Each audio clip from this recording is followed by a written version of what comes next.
The story opens on a storm-ridden night, atop a darkened mansion, where the silent assassin Akira confronts a rival assassin vying for the same target.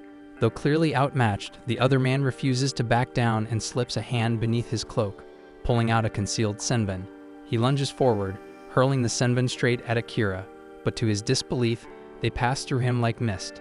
The then assassin draws his sword, and the two collide in a violent dance of steel and sparks.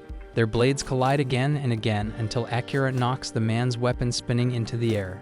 The rival assassin quickly switches tactics, pulling out throwing knives and sending them flying. Akira dodges smoothly, but his opponent fires one last hidden projectile.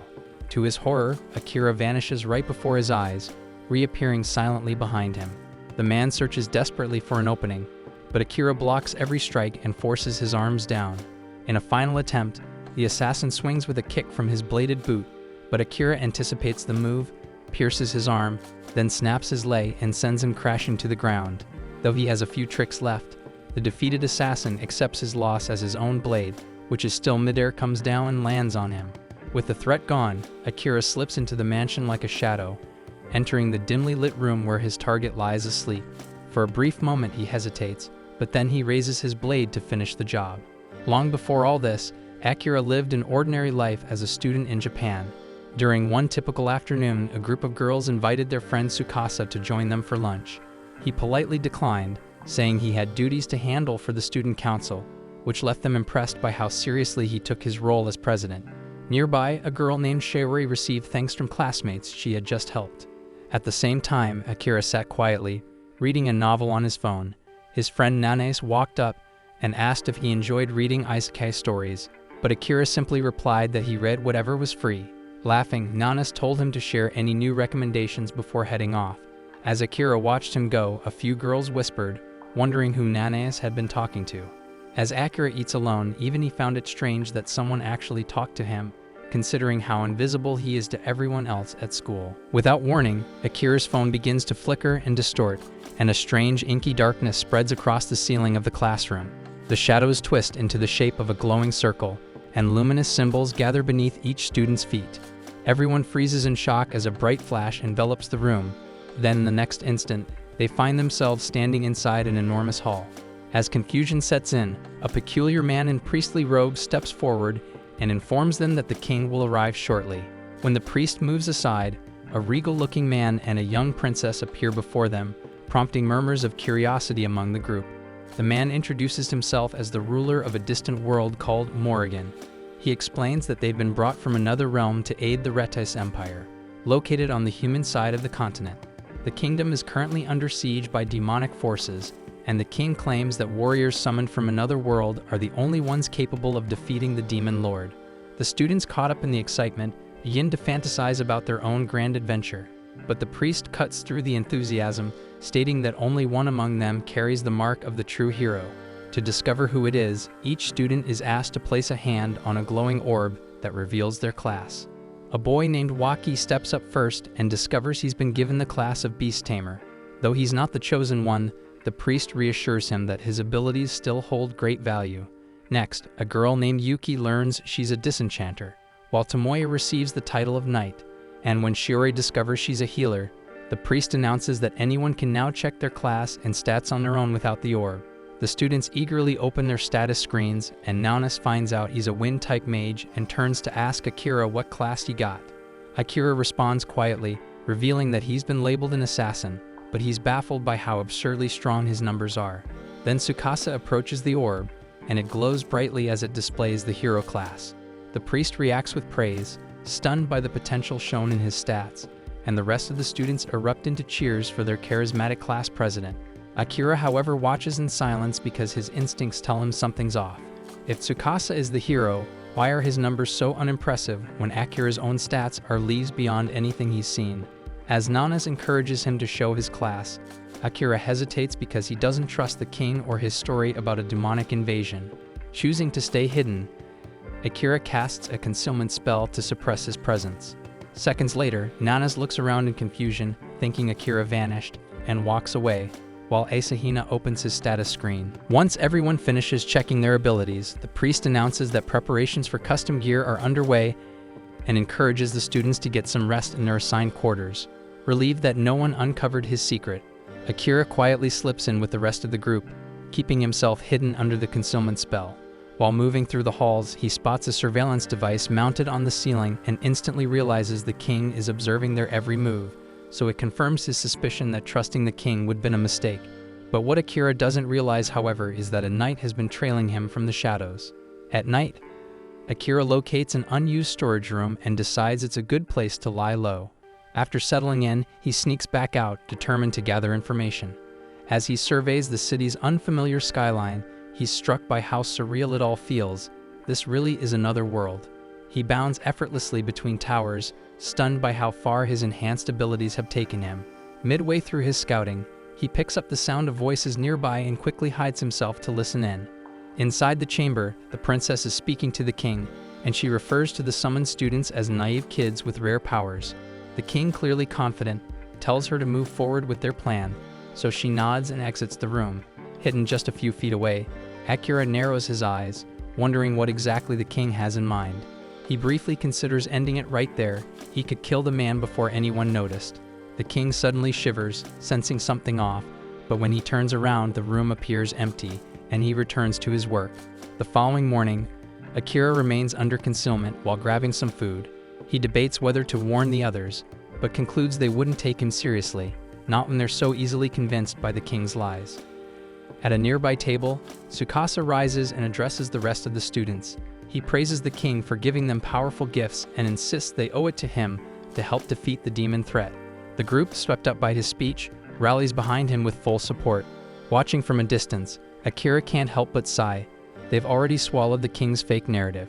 Later in the afternoon, the Royal Knight Commander Saren gathers the new recruits outside for their first training session. He introduces himself with pride, boasting that he serves as the kingdom's final line of defense. His companion Jills steps in to gently remind him not to get too carried away. Saren then explains that all the summoned students will undergo a month-long training program before being sent into a labyrinth to face real monsters. Understanding they lack any real battle experience, he assures them that he'll help guide them through the basics. The students cheer, excited for what's to come, while Akira remains hidden nearby, carefully studying Saren and wondering what his true motives might be. As Akira steps away to search for more clues, Saren leaves the students under Jill's care and slips off the training grounds. Akira then makes his way toward a fountain, only to be startled when Saren suddenly calls out to him. Alarmed, Akira wonders if his conceal ability has a hidden time limit, but Saren assures him the magic is still active, it just doesn't work on him. The knight explains that he possesses mystic eyes, a rare trait that lets him perceive thermal energy, allowing him to detect living bodies even through invisibility. Akira instinctively reaches for his blade, uncertain whether Saren is friend or foe, but the commander quickly adds that he has no intention of revealing Akira's secret. Though Akira knows the knight serves the crown, he still isn't sure if he should place any faith in him. However, Saren insists that he's not working on the king's orders this time because he has his own reasons. Then he makes a request: keep this encounter between the two of them. After a moment of hesitation, Akira decided to give the man a chance. They take a seat nearby, and Akira tells him that he's interested in reading the king's archives to better understand this world. Saren asks what level Akira's concealment skill is, and Akira replies that it's already maxed. Everything else, however, is still at level 1, and he admits he doesn't know how to improve them. Saren raises an eyebrow, then chuckles, saying the library probably wouldn't help much anyway, so he offers to train Akira himself. The thought of growing stronger and uncovering the secrets of this world excites Akira, but even with that, he still longs to return to his home and see his family again. Saren agrees with that goal, but reminds him that until he finds a way back, he'll need strength to survive. Feeling guilty about receiving help without offering anything in return, Akira asks how he can repay the favor. Saren smiles and tells him to share stories from his homeland in exchange. Then, as the knight extends his hand, Akira shakes it, smiling back and introducing himself properly as a show of respect. From that day forward, they begin training together, and Akira learns that aside from humans and demons, this world is also home to elves and beastkin. He puts Akira through rigorous drills, explaining that job levels rise only by defeating monsters, but skills can be sharpened with regular practice. As they train day after day, Saren becomes more and more fascinated by Akira's tales of Earth. Listening to his own descriptions of smartphones, planes, and crowded cities, Akira realizes just how much he once took his old world for granted, and how strange it feels to miss it now. Sometime later, Saren is sitting in a quiet room with Jills, who curiously asks why he's been spending so much time with Akira. Saren simply replies that Akira's stories about his home world were too entertaining to pass up, and Jills admits he finds them fascinating as well. But when Saren casually mentions that Akira possesses the true hero class and a max-level concealment ability, Jills freezes in shock because only the very first hero in their history had a maxed-out skill like that. Moments later, Akira approaches the room, and Jills politely excuses himself, leaving the two alone. Akira then hands Saren a book he took from the Royal Archive, noting that it contains some sensitive material. Saren confirms that the book outlines plans to overthrow the king, and explains that he wrote it himself and disguised it as a harmless cookbook, knowing Akira would eventually uncover it. Saren admits openly that the king is a corrupt man who's trying to reshape the world for his own twisted gain. Akira recalls the king's selection program and quietly reflects. Saren then adds that many within the royal knights have doubts about the king's rule. Akira then guesses that they intend to remove him with as little bloodshed as possible, and Saren confirms that. Akira mentions that with his current skill set, eliminating the king wouldn't be difficult, and he had slipped into the royal study on the first day without raising any alarms, but when the opportunity came, he couldn't bring himself to do it. Saren responds calmly, saying that having the assassin class doesn't mean he's obligated to take lives. So Akira quietly reflects that he wouldn't want his family to ever learn he'd become a killer. Saren agrees wholeheartedly, and Akira begins to question why someone like Saren would put so much faith in him.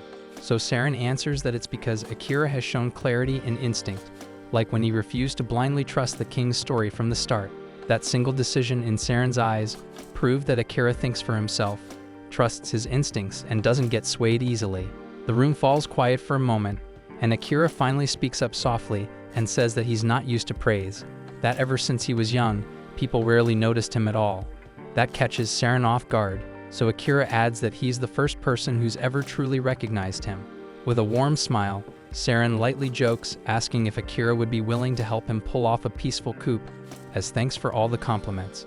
Akira gives a faint smirk and tells him he'll think about it, then quietly slips out of the room. After a full month of training sessions, Saren gathers the students and announces that they'll begin their expedition into the legendary Canton and Labyrinth. Afterward, a crowd forms nearby to see the heroes off, and Akira is quietly surprised by how much attention they're getting. As his eyes scan the gathering, he notices a girl standing alone at a distance. In an instant, he appears behind her, startling her with a quiet question about what she's doing. Visibly annoyed, she responds bitterly, saying their people paid a heavy price to summon the heroes. Akira calmly says he has no idea what the hell she's talking about, but she simply says they'll speak again once he learns the truth, then walks away. Soon after, the heroes enter the dungeon and find themselves fighting waves of monsters. The group is caught off guard when one student accidentally activates a trap, causing a swarm of massive ogres to descend upon them. Akira takes down one of the beasts and quickly asks Saren if they should pull back. Saren agrees, and to buy them time, unleashes a powerful divine sword technique that wipes out the enemies blocking the route. However, as they pass through the dungeon gate expecting to escape danger, they're met with another horde of monsters waiting on the other side. In a moment of panic, Tsukasa remembers the emergency smoke bomb the princess gave him for emergencies and sets it off. The explosion clears the lesser beasts, but from within the haze, a freaking towering minotaur emerges. When Jills enters the chamber with the rest of the group, he's stunned to see such a powerful monster lurking on a low floor. Akira wastes no time and dashes forward, dodges a massive strike, and climbs onto the minotaur's back. He slashes, but his weapon snaps in half against the creature's dense hide. Alarmed, Akira leaps off to avoid a counterattack and rushes back toward Tsukasa, who's barely able to stand. Overwhelmed with guilt, Tsukasa mutters that he's useless, but Akira tells him that heroes aren't meant to carry the burden alone. He reminds him that every student here has been training too, and that it's time to let others fight alongside him. But Tsukasa's breathing quickens, and he begins to panic, consumed by fear and doubt. Noticing something off, Akira asks the party's disenchanter to step in. She steps forward, activates her spell, removing a dark curse that had been feeding Tsukasa's fear, and as soon as it's lifted, Tsukasa regains clarity. With Tsukasa stabilized, Akira turns to Saren and asks if it's time to use the technique they discussed. Saren gives a firm nod and launches a flash of lightning that crashes into the Minotaur, stunning the beast in front of the awestruck students. Seizing the moment, Akira disappears into the shadows and reappears silently behind the monster, ready to unleash his ultimate shadow-based spell. Then, out of nowhere, dark tendrils burst from the shadows, wrapping around the Minotaur and piercing straight through its body. The creature is completely trapped, unable to move, as Akira drags it deeper into the darkness. Its enormous form slowly disappears until only its severed head remains behind, and then the darkness devours that too. Even though he took it down, Akira still lacks full control over his shadow powers, and now the unstable energy inside him begins to surge violently, slipping out of his grasp. Luckily, Saren rushes in and helps stabilize him, coaching Akira through the process until he's able to calm his mind and retract the tendrils. Once the danger has passed, the group returns to the castle. There, Saren commends Akira for completing the mission. It was because of him that everyone returned safely. But while the shadow technique is undeniably powerful, it puts a heavy strain on the body, so Saren warns him not to use it unless truly vital. To acknowledge his efforts, Saren hands Akira a gift, a katana. He explains that the blade was originally forged by the very first summoned heroes centuries ago. Akira thanks him for the weapon, but he's curious why give such a legendary blade to him instead of the kingdom's current hero Tsukasa. So Saren replies that Tsukasa already possesses the holy sword meant for battle. Besides, the king would definitely become suspicious if he saw Tsukasa carrying this one, especially since Saren technically stole it from the royal vault. Akira gets the picture and accepts the weapon, quietly thinking it's amazing that he now wields the same sword used by the original hero. But that thought leads him back to the unresolved issue with Tsukasa. Though they had managed to confirm that he was under a curse and had partially alleviated it with a disenchantment spell, the root of the affliction still remained, so Akira intends to get to the bottom of it. At night, he sneaks into the princess's chambers and finds her mid-ritual, enhancing the curse on Tsukasa with a glowing crystal, her magic steadily transforming him into a mindless puppet. Without hesitation, Akira slices the crystal clean in half, disrupting the spell. That should neutralize the curse at least for now, but Akira isn't finished. With his blade drawn, he places it at the princess's throat and demands to know why she is doing this shit. Her response is cold and mechanical. She claims she's acting for the king's sake. But as Akira looks closer, he realizes something chilling. There's no emotion in her eyes, no will, no intent. She isn't choosing this path, and she's just another victim under someone else's control. Killing her wouldn't make sense, not like this. So without another word, Akira lowers his sword and silently walks away. Still, Akira probably should have finished her off because the moment he leaves, the princess walks over to her closet, revealing a hidden stash of cursed crystals, one for each of his classmates. And without hesitation, she begins activating them. Not long after, Akira brings a few of the shards to Saren, hoping he might know something.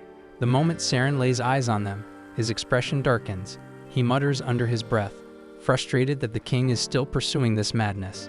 He tells Akira he's seen these kinds of crystals before. Then he asks if Akira made direct contact with the princess while destroying the one on Tsukasa. Akira admits he did, and he confronted her on purpose, hoping to understand her motivations. Saren shakes his head and explains that there's no real point in trying to reason with her. At this stage, she's nothing more than a tool being manipulated by the king. Still, Saren says Akira's done enough for one night and advises him to get some rest. But not at the castle because things have changed now. With Tsukasa's crystal destroyed, the princess will likely move on to targeting the rest of their classmates. The only reason Akira is safe for now is because she doesn't know who he really is. But now that she knows someone is working from the shadows, Saren's certain the castle guard will be conducting a full sweep tonight, so hiding in storerooms won't work anymore. Akira apologizes for blowing his cover without thinking through the consequences, but Saren simply smiles and tells him there's no need to be sorry. Making mistakes is just part of growing up, and it's his job, as the adult in the room, to help pick up the pieces. Akira nods, thankful to have someone like Saren in his corner.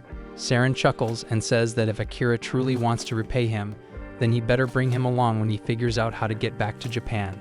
That night, Akira sleeps up in one of the trees outside the castle, but his rest is cut short by the sound of chaos echoing through the courtyard at dawn. Curious, he sneaks back to see what's going on.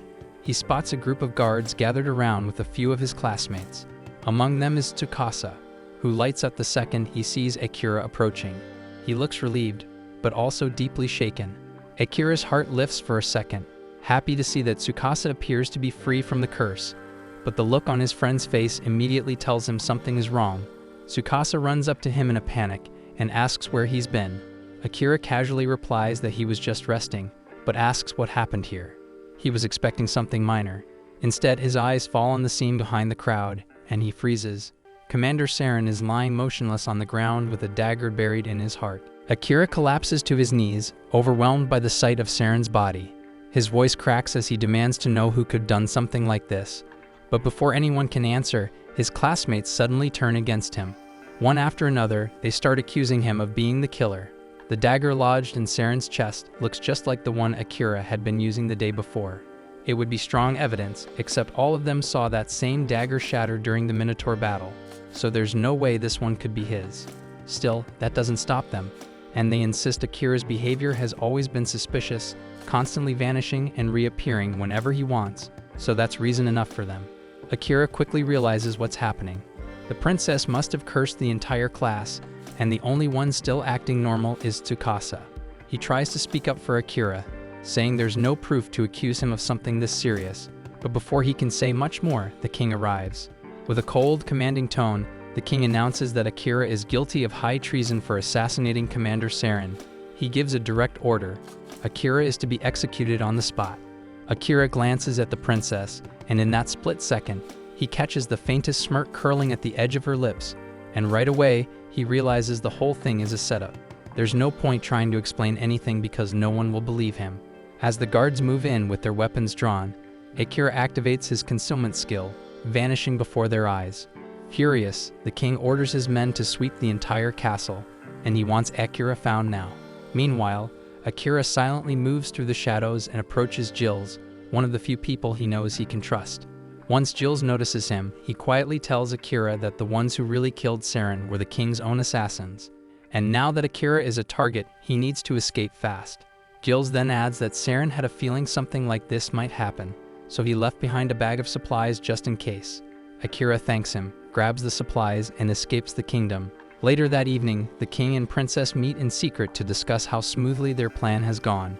The king admits he didn't expect it to be this easy to get rid of Saren. But thankfully, the assassins did their job cleanly. The princess informs him that the rest of the class, except Tsukasa, is now fully under her curse. The next step is to find a reason to launch a war with the Eastern nation.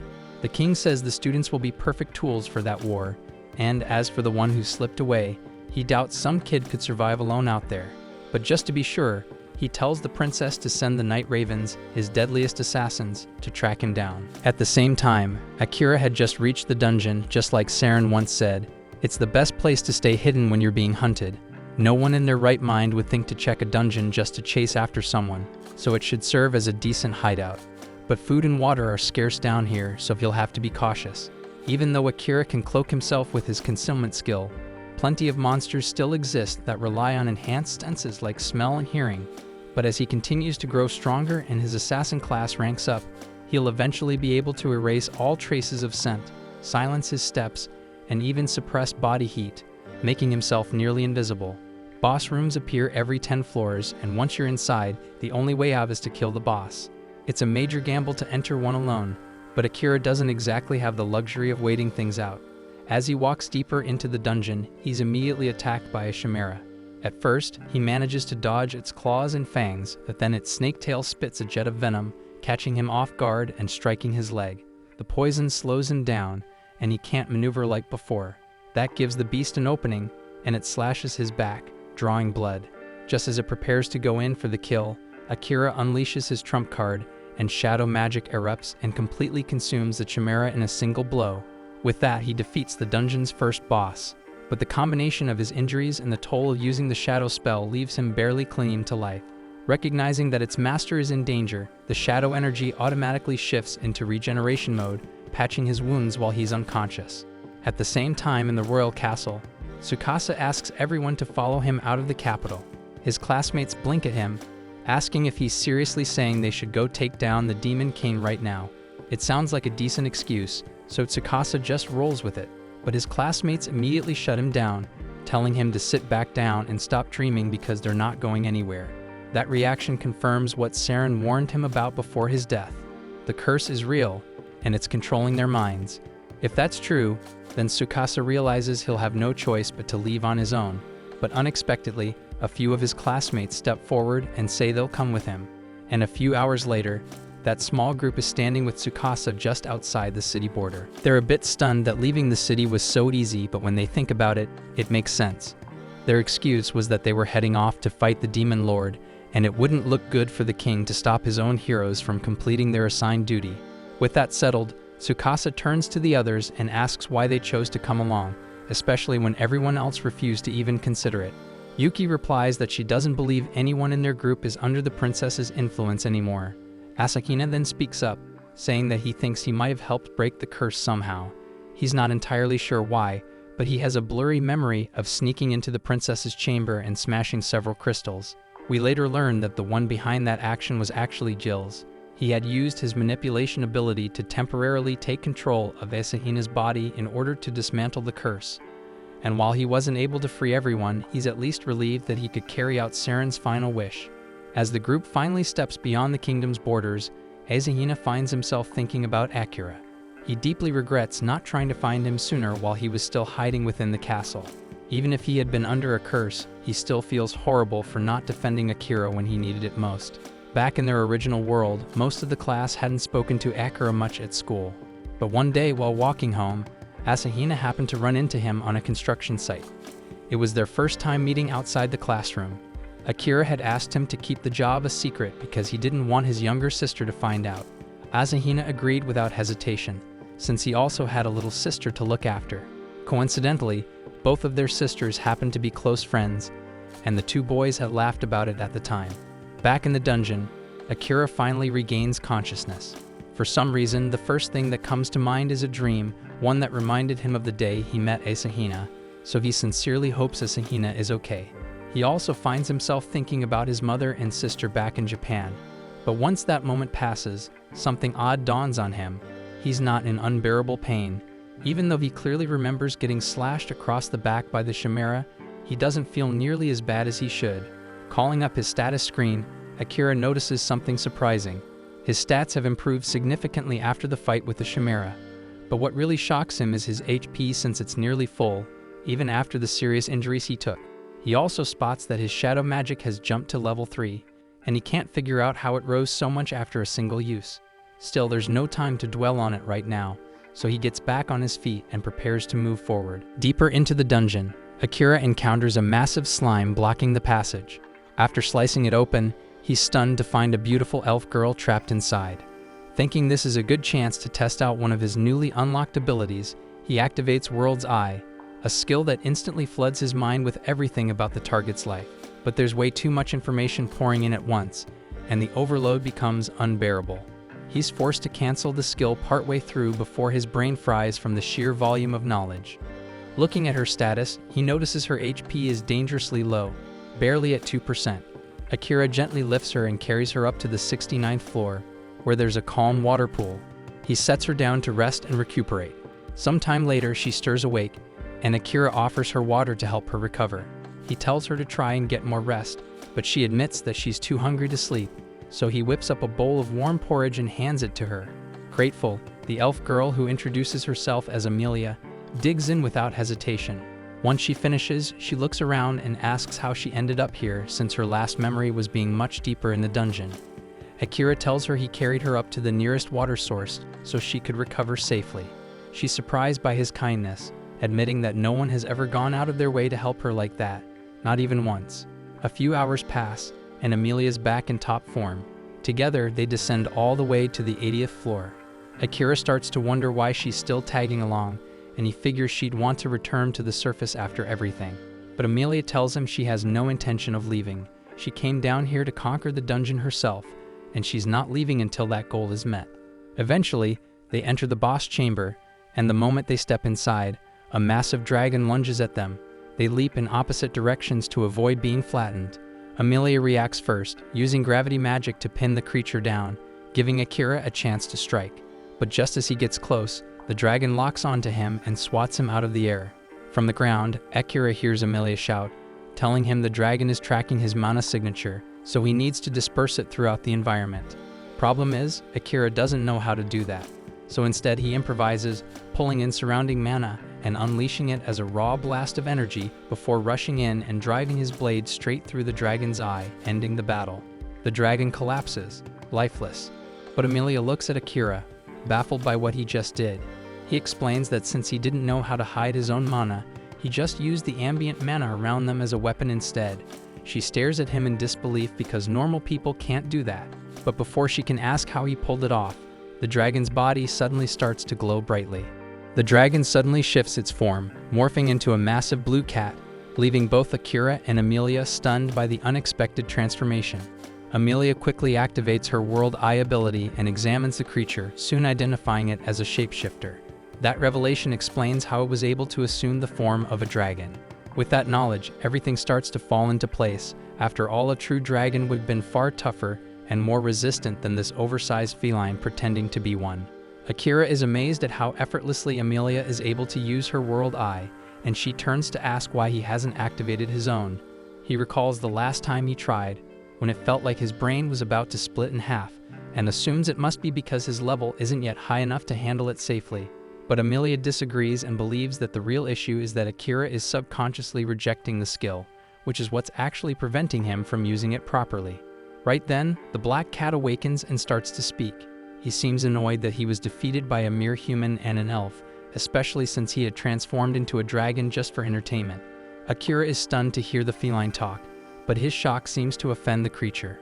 The cat sternly tells him not to lump him in with the mindless, low-level beasts driven solely by instinct because he is a higher being, created directly by the demon lord himself. Akira, however, remains unfazed and responds that it doesn't matter either way because after that last blow, the cat is in no shape to continue fighting. The black cat shows no concern about dying, but before he goes, he has a message for Akira. He slowly rises to his feet, his body now radiating a dark, threatening aura, and announces that the demon lord is waiting for him in his castle deep within the volcano region of the demon continent. That declaration instantly raises Akira's suspicions, and he demands to know how the demon lord even knows about him, and why he would want him to visit his domain. The cat answers that the demon lord is a being beyond mortal comprehension, and thus he cannot explain anything further. Exhausted, the cat lies back on the ground and tells Akira to finish him off, but Akira refuses. The cat scoffs and tells him to stop acting noble, insisting that humans see all demons and monsters as enemies anyway, so killing him should be expected. But Akira doesn't share that belief because to him the true enemy is the king, not demons, and he's not willing to accept that they're automatically the enemy just because they're different. However, Amelia steps in and reminds him that the door to the boss's room won't open unless the boss kills them, or they kill the boss. The cat agrees with Amelia's logic and sarcastically asks Akira if he's planning to starve to death in this room. Curious, he questions why Akira refuses to kill him, and the response is both unexpected and strangely simple. Akira explains that he's a cat person, and unlike other monsters, this one can actually speak. So he's convinced there must be a workaround that allows them to leave the boss room without resorting to killing the creature. That's when Amelia recalls an alternative method. If Akira forms a contract with the black cat and accepts him as his familiar, the creature will no longer be recognized as a boss, which will cause the room's door to unlock. The black cat scoffs at the suggestion, mocking the idea by stating that only a seasoned magic user with precise mana control could ever perform such a ritual, and he doubts Akira has the capability. Amelia disagrees and reveals that Akira has already surpassed the minimum requirement for the ritual, and she reminds the cat of how Akira previously separated his mana from his body in order to disorient him, an advanced maneuver only the first hero has ever pulled off. She believes Akira is more than capable of completing the ritual, although she admits she can't guarantee his success. Akira then asks what happens if he fails, and the black cat warns that either one of them will die, or in the worst case, both of their lives may be lost. Despite the risk, Akira is ready to go through with it, though the cat remains confused as to why he would even take such a gamble. With a resigned tone, the cat tells him to go ahead, claiming he no longer cares whether he lives or dies. That cavalier attitude irritates Akira, who snaps back at the cat's indifference toward life, but the feline calmly replies that continuing to live holds no meaning for him anymore. Akira decides to address that mindset later, but for now he turns to Amelia and asks how to begin the ritual. She explains that the first step is to give the cat a new name. After a moment of thought, Akira names him Night, inspired by the cat's dark fur that reminds him of the night sky. The cat remains silent, showing no reaction to the name, so Akira proceeds to the next step, infusing mana directly into Knight's paw. Amelia warns that once the mana transfer begins, there's no turning back. If Akira loses control during the process, it could very well cost him his life. But Akira doesn't hesitate, and he's confident in his ability to succeed. The moment he begins pouring mana into the cat's paw, he's hit by a sudden and overwhelming wave of energy. He quickly realizes that this surge is the power housed within the cat. But before he can steady himself, his vision shifts violently, and he finds himself plummeting toward a city engulfed in flames. Horrified, Akira watches the terrifying scene unfold, and amidst the chaos, he sees Knight mercilessly tearing through the city, slaughtering anyone who tries to flee. Akira attempts to stop him, but Knight launches an attack with a torrent of dark mana that strikes Akira with devastating force. As Akira pulls himself back up, Knight urges him to stop hesitating and just end it, saying it's the only way he'll be able to leave this place alive. But even then, Akira still can't bring himself to strike the cat. Seeing this, Knight launches another assault, slashing him hard with his powerful claws. The pain Akira suffers inside the dream world begins to affect his real body too, and at last, he makes the decision to fight back. He hurls his dagger at Knight, but the cat bats it aside with ease, then starts channeling his dark energy to end the battle swiftly. Akira charges forward, but instead of landing a blow, he deliberately takes the hit, allowing Knight's claws to pierce straight through him. The black cat stares at him stunned, and asks in disbelief what the hell he is trying to do. Akira responds calmly, saying he still refuses to kill him, and that deep down, he knows Knight doesn't want to hurt anyone either. Knight scoffs, reminding him that he's still a monster. Even if he has intelligence, his instincts constantly scream at him to destroy anything that stands in his way. But Akira sees through that facade, and he knows that Knight is exhausted from the endless cycle of killing, and he tells him that he no longer has to fight those urges alone. Gripping his claws tightly, Akira makes a quiet vow to watch over him, to be by his side, and ensure he never has to go through something like this again. Slowly, the oppressive dream world starts to fade away, and as Knight begins to place his trust in Akira, his monstrous form diminishes into that of a small, ordinary black cat, resting peacefully in Akira's arms. The sun rises within the dream, casting its golden light as a symbol of the inner peace Knight is beginning to feel. With that, Akira emerges from the dream world, and realizing that the pact ritual succeeded, he reaches out to touch Knight and confirm it. A radiant golden mark appears on the back of his hand, and at the same time, the red sigil on Knight's forehead shifts into gold as well. Amelia explains that this is the seal of a successful pact, and their souls have now been spiritually connected. Knight awakens too, gazing up at Akira and expressing his curiosity to see just how far his new master will go. With quiet resolve, he accepts Akira as his master and solemnly pledges his loyalty and life to his service. Amelia steps forward and introduces herself, and Knight, recognizing her as his master's companion, offers her his respect as well. At that moment, a magic circle begins to glow on the ground, signaling that the boss has officially been defeated. Yet Akira appears lost in thought. He says he'd prefer to move on to the next floor, but Knight is still badly wounded. Knight reassures him, explaining that the door will remain open until they decide to use it, so there's no need to rush. He opts to take some time to heal, and Amelia suggests that this might be the perfect opportunity for all of them to get to know each other better. Knight immediately agrees, and Akira can't help but be a little surprised by just how fast his new companion's personality flipped. Meanwhile, Tsukasa and his group arrive in a nation established by a hero, who like them was summoned from Earth. They're stunned to find that the entire country mirrors the appearance of historical Japan. The surroundings feel oddly nostalgic, and for the first time in a while, they start to relax before sitting down to discuss their next steps. Tsukasa brings up the most immediate concern, their finances, pointing out that they're only a month away from running out of money and being left without a place to stay.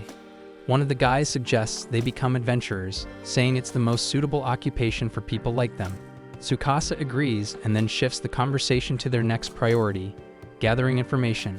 He proposes they seek out someone well-versed in the ways of this world and also dig through books that might contain useful knowledge. Another member of the group sighs, hoping there's a book somewhere that explains how to return to Earth. But Tsukasa believes their best chance lies in defeating the Demon Lord. He explains that only the king and the princess might know how to send them back, and despite their cruel and manipulative nature, the only way to earn their cooperation is by taking down the Demon Lord. He He firmly states that once they've secured enough money and intel, their next destination will be the Demon Continent, but Asahina doesn't agree with that plan. He argues that they should first reunite with Akira before heading off, because his instincts tell him that Akira's power is advancing at a pace far beyond anyone else's, and they'll need him if they hope to succeed.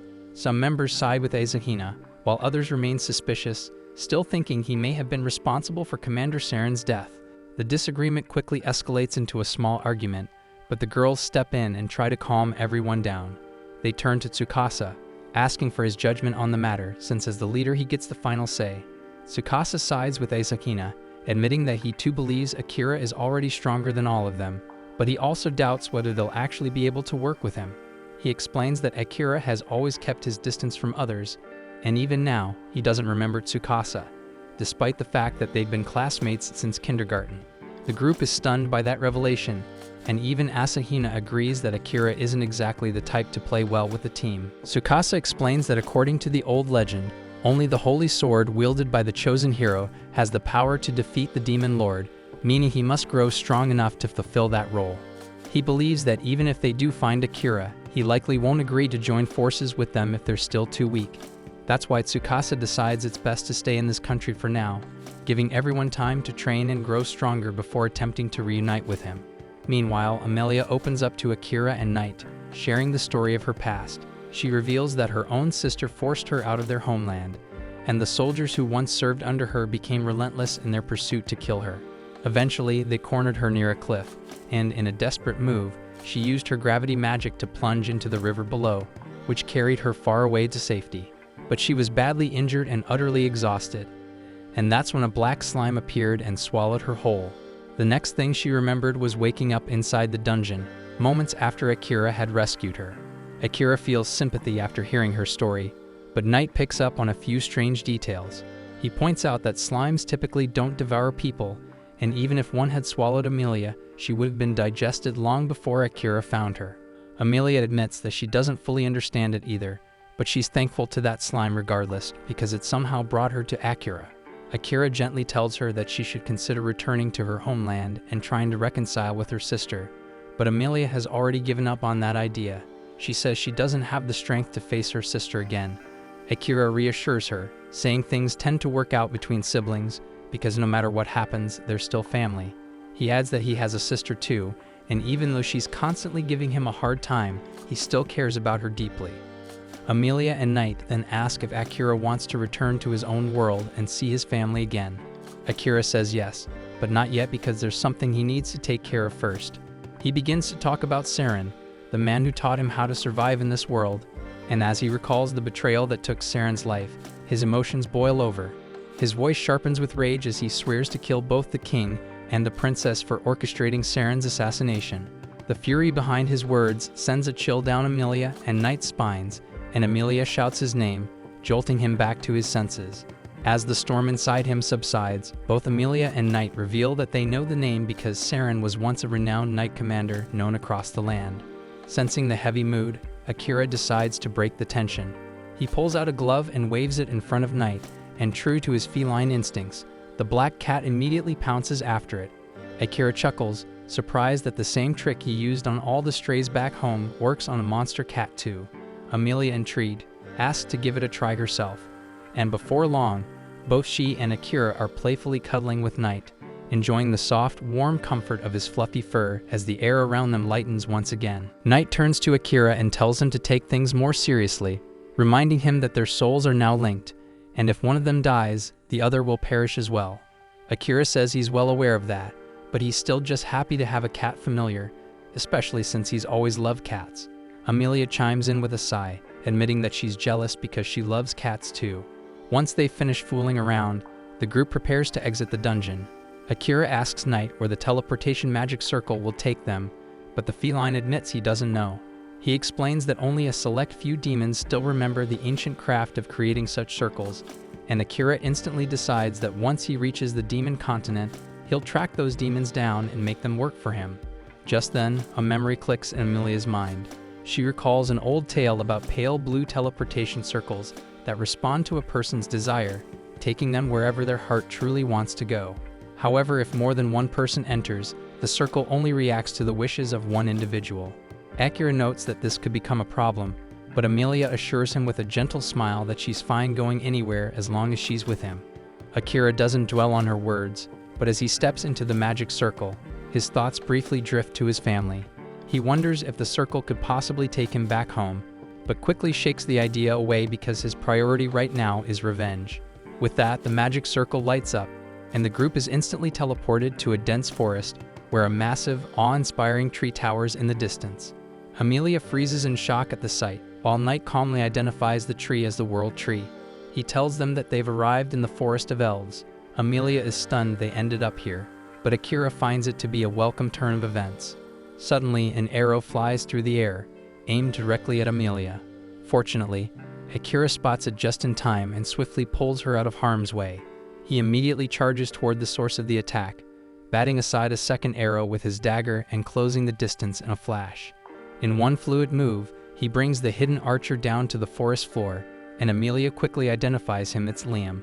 Liam scowls and says he never imagined he'd run into the traitor while investigating the strange light in this area. He warns Amelia to flee if she wants to survive, but Akira is in no mood for empty threats. He knocks Liam out cold, uninterested in his dramatic declarations. However, his moment of action was just a bit too late, and he looks up and sees that they've already been surrounded. Leading the elven forces is none other than Amelia's sister Kilika. With cold determination in her eyes, she tells Amelia that since she dared return to the country on her own, her death is now inevitable. But before everything fell apart, Amelia's life had been going exceptionally well. She was the designated heir to the throne of the Elf Kingdom, and she truly believed that her bond with Kilika was unbreakable, or so she thought. Over time, however, that belief began to unravel. Slowly, her most trusted advisors and even the royal guards started to turn against her. Eventually, Kilika delivered a devastating accusation, claiming that Amelia had committed a heinous crime. And without conducting any sort of investigation, the guards hastily concluded that Amelia was guilty, solely based on the fact that she was born a child of blight. Branded as a threat, she was forced to flee the kingdom before Kilika, and her forces could bring her down. And now that they're face to face once more, Amelia is completely at a loss. She tries reasoning with Kilika, insisting she'll leave voluntarily, so there's no need for conflict, but Kilika is determined to capture her at any cost. Before Kilika can make a move, however, Akira steps forward and positions himself protectively in front of Amelia. Kilika sharply questions Akira, demanding to know who he thinks he is to meddle in elven affairs. He replies calmly that he only met Amelia yesterday, but he genuinely likes her, and he won't stand by while Kilika speaks to her in such a way.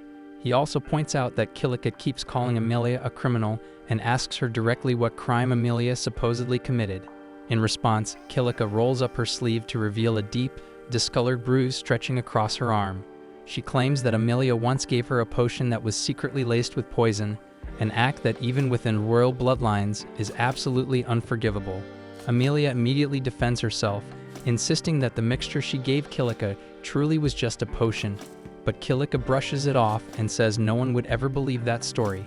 She then steps closer to Akira and stares directly into his eyes. Sensing Kilika's intention, Amelia quickly warns Akira to back away, but it's already too late. Kilika lets out a smug laugh and announces that her mesmerize ability is already in effect, meaning Akira is now under her spell, and as far as she's concerned, Amelia has officially lost her only ally. Kilika fully expects to see Amelia crumble with despair, but instead what she sees in her sister's eyes is pure fury. Amelia shouts at Kilika to break the spell and apologize to Akira because he deserves the freedom to choose who he wants to love. This sudden outburst catches Kilika completely off guard because she had always viewed Amelia as weak and timid, but right now she looks like she's ready to tear someone apart. Right then, Akira steps forward and calmly tells Amelia to relax, assuring her that he's not under the influence of any spell. That's because mental type abilities like mesmerize only work on individuals who are significantly weaker than the caster. Kilika scoffs, refusing to believe that someone she considers a lowborn like Akira could possibly be stronger than her, but he couldn't care less about her opinion of him. What does matter to him, however, is how people view Amelia, so he firmly tells Kilika that she needs to retract the false accusations she made against her. Kilika demands to know what makes him so sure the accusations are false, and Akira responds by saying he's confident that Amelia would never resort to something as disgraceful as poisoning her own sister. Realizing there's no persuading Akira to hand Amelia over, Kilika abruptly commands her guards to execute him on the spot. But before any of them can make a move, the king of the elf nation appears unexpectedly and orders everyone to lower their weapons immediately. Kilika is stunned to see him, since he was supposed to be away on an extended inspection for several more months. But the king explains that something urgent came up, prompting his early return. He then demands an explanation for what Kilika is doing out here, but before she can respond, all the guards quickly speak up in her defense, claiming she's done nothing wrong. The king immediately suspects that she must have used her mesmerize ability to manipulate the guards, so he commands her to release them from her control at once. Then without hesitation, he walks over to Amelia and offers her a heartfelt apology. He doesn't know exactly what her sister has put her through, but he assures her that Kilika will be held accountable for her actions. After that, he turns to Akira and sternly instructs him to leave immediately, stating that there's no valid reason for a human to be trespassing on elven territory. Amelia steps in to defend Akira, explaining to her father that he's the one who saved her and brought her home safely. And while the king acknowledges that he is thankful for Akira's role in returning Amelia, his disdain for humans remains unchanged, so he insists that Akira leave regardless. In that case, Amelia declares that she'll leave too, but the king becomes furious and refuses to allow it since Amelia is the only one he fully trusts to succeed him as ruler of the kingdom, and he won't stand by and let her walk away. Still, Akira steps in and reminds him that it's not his decision to make, it's Amelia's. The king firmly tells Akira to stay out of the matter, insisting it doesn't concern him, but Akira isn't one of the king's subjects, so he sees no reason to follow that command. In fact, he states plainly that he's more than ready to make the king listen by force if necessary, and judging by what Akira just did to Liam, who's still lying on the ground, the king can already tell he isn't bluffing.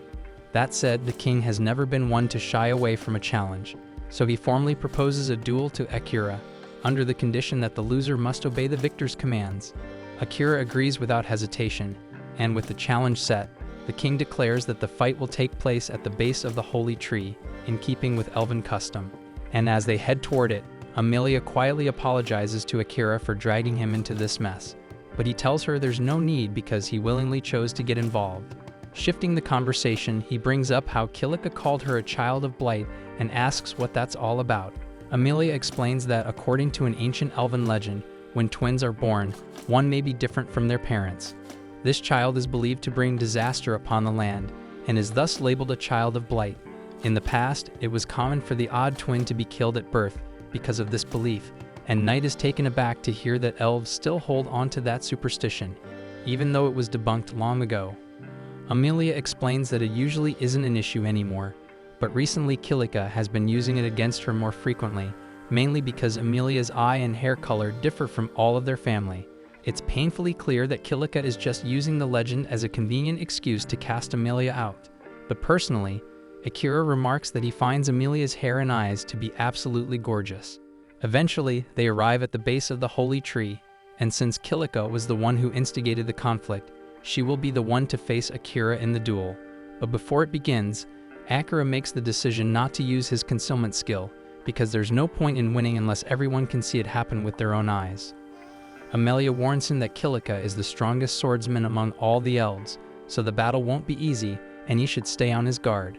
Akira picks up on the fact that Amelia still seems to speak of her sister with admiration, even after everything that's happened. She explains that they were once incredibly close as children, and no matter what Kilika does, Amelia will always see her as her beloved sister. As the duel begins, Kilika pulls her sword, while Akira opts to keep his own blade sheathed. Kilika demands to know if he's trying to insult her by not taking the duel seriously, but Akira calmly replies that he simply doesn't want to risk accidentally killing her in combat.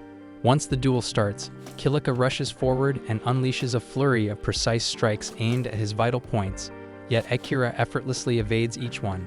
He admits that Kilika truly lives up to her reputation as the strongest swordsman, but his speed is simply beyond hers, allowing him to slip through her attacks and push her back with ease. He then advises Kilika to surrender before she hurts herself, but she refuses to be underestimated and activates her trump card. A fierce current of wind envelops her blade, and she releases a violent gust toward Akira. The technique takes him by surprise, catching him off guard for a moment, though he quickly regains composure and sidesteps the blast. Knight identifies Kilika's skill as buff magic, and Amelia explains that it's the only form of magic Kilika can wield, one she's honed nearly to perfection through relentless training. With this ability, Kilika launches devastating wind attacks at will, forcing Akira to stay on the move to avoid them. Amid the clash, he notices a deep sadness on her face. When he asks about it, she denies it, claiming she's happier than ever, but Akira insists she looks anything but. Unwilling to entertain his probing any longer, Kilika hurls another attack, but he smoothly ducks under it and sweeps her legs, sending her crashing to the dirt. Before she can recover, Akira appears behind her, resting his sword gently against her neck, a silent sign that he could have ended the fight at any moment. Once again, he urges her to surrender and reconcile with Amelia, but Kilika refuses with fierce defiance. She snaps that she could never make peace with someone who took everything away from her, then bursts into a furious rage, unleashing uncontrollable waves of wind in every direction. She cries out that she's been left with nothing, that Amelia and her divine blessing took it all away.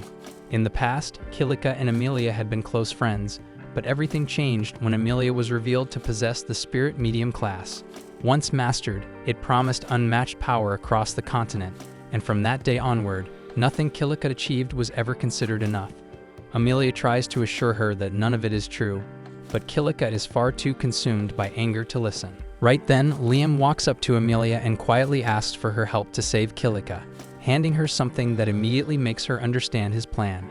She climbs onto Knight's back and uses the holy tree branch Liam gave her to channel purification magic, breaking the spell that had everyone under Kilika's control. The moment the enchantment lifts, Kilika descends into a wild frenzy, summoning her strongest wind blast yet. So Akira is forced to counter using his shadow magic, and after a fierce struggle, he manages to overpower the raging winds, sending Kilika crashing to the ground and stripping away her will to continue fighting. Moments later, Liam and Amelia rush to her side to make sure she's alright. Kilika glares at them and bitterly asks if they've come to mock her now that she's been defeated. Liam gently assures her that isn't the case, saying he's genuinely worried about her, but Kilika refuses to believe him. She accuses him of running straight to Amelia the instant the spell wore off, helping her undo what was left of Kilika's magic.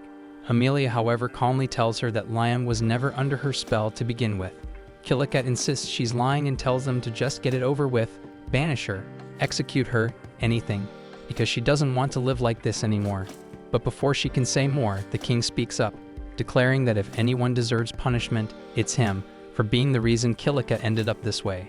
Confused, Kilika demands to know what the hell he means, so the king explains that long ago, he sealed away parts of her memory to protect her, though now he realizes that decision was a grave mistake. As he lifts his forgetting skill, all of Kilika's lost memories come flooding back at once. She recalls that when she was a child, she spent her days training near the dungeon. One afternoon, a mysterious stranger appeared near the entrance and told her she could grow stronger much faster if she used one of the strange orbs he carried. Naively trusting the man, young Kilika took one of his orbs and ran into the dungeon to test it out. But the moment she did, a swarm of powerful monsters appeared out of nowhere. Realizing she couldn't take them all alone, she tried to flee, only to discover that the creatures were pursuing her outside. Dungeon monsters weren't supposed to be able to leave their dungeon, yet these were clearly different. Knowing they were heading straight for the elf village, Kilika chose to stand her ground and fight. She held out as best she could, and the chaos quickly drew the attention of nearby elves, who rushed to her aid after realizing something had gone terribly wrong. Liam was the first to arrive, but tragically he was immediately impaled through the torso by a goblin, leaving Kilika to watch helplessly as her friend died right in front of her. The trauma and guilt from that moment nearly shattered Kilika's mind, so the king decided to seal away those memories to protect her from the devastating truth. Also, Liam wasn't the only casualty from that battle, but the situation was ultimately salvaged thanks to Amelia, who used her spirit medium abilities to craft 2 advanced spells, gravity magic and resurrection magic. And with them she was able to bring back everyone who had fallen, ensuring that no lives were truly lost that day. But because Kilika remained the only one unaware of what really happened, those who had been involved slowly and unintentionally began to drift away from her. So Kilika misinterpreted their distance, assumed they had lost interest in her simply because she wasn't a spirit medium like her sister. Overcome by the truth, Kilika collapses in tears, heartbroken that she ended up turning her own sister into an enemy over nothing more than a freaking painful misunderstanding. But Amelia gently tells her that's not true because no matter what happened, she could never bring herself to truly hate Kilika. Kilika knows she has a lot of making up to do for the pain she caused her sister, but Amelia reminds her that in the end, they are still family, and in her heart, nothing will ever change that shit. Later that night, a grand feast is held to celebrate Kilika's change of heart. The king personally thanks Akira for helping bring peace back to their family. As promised, he gives Amelia the freedom to decide her own future, even if that means she chooses to leave on a journey with Akira. On that note, the king asks Akira what his next destination will be, and Akira replies that he plans to head to the Beast Continent, since Knight mentioned it's one of the best places to find high-quality equipment and weapons. At the same time, Asahina and the rest of Akira's classmates are seen boarding a ship bound for the Beast Continent as well.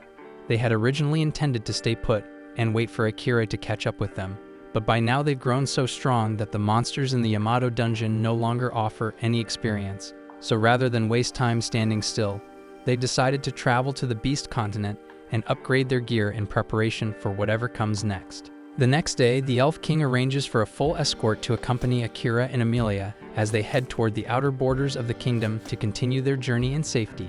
Akira thinks the whole thing feels a little over the top, but the king clarifies that there's been a troubling rise in kidnappings along the nearby coastline. Given the current situation, he just wants to make sure both of them are well guarded until they're beyond his territory. In fact, he even admits he'd feel much more comfortable if he could personally assign guards to stay by Akira's side the entire way. But Akira respectfully turns down the offer and agrees to travel by carriage instead.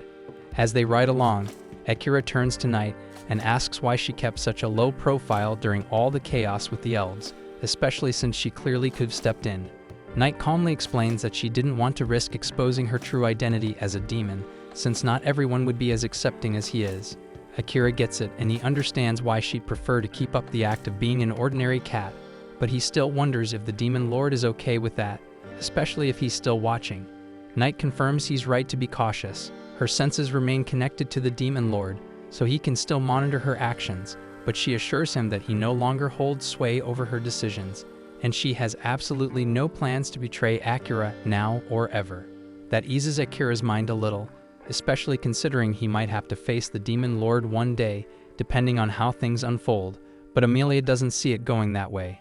If anything, she feels like the Demon Lord might actually want to be on friendly terms with him, and surprisingly Knight agrees.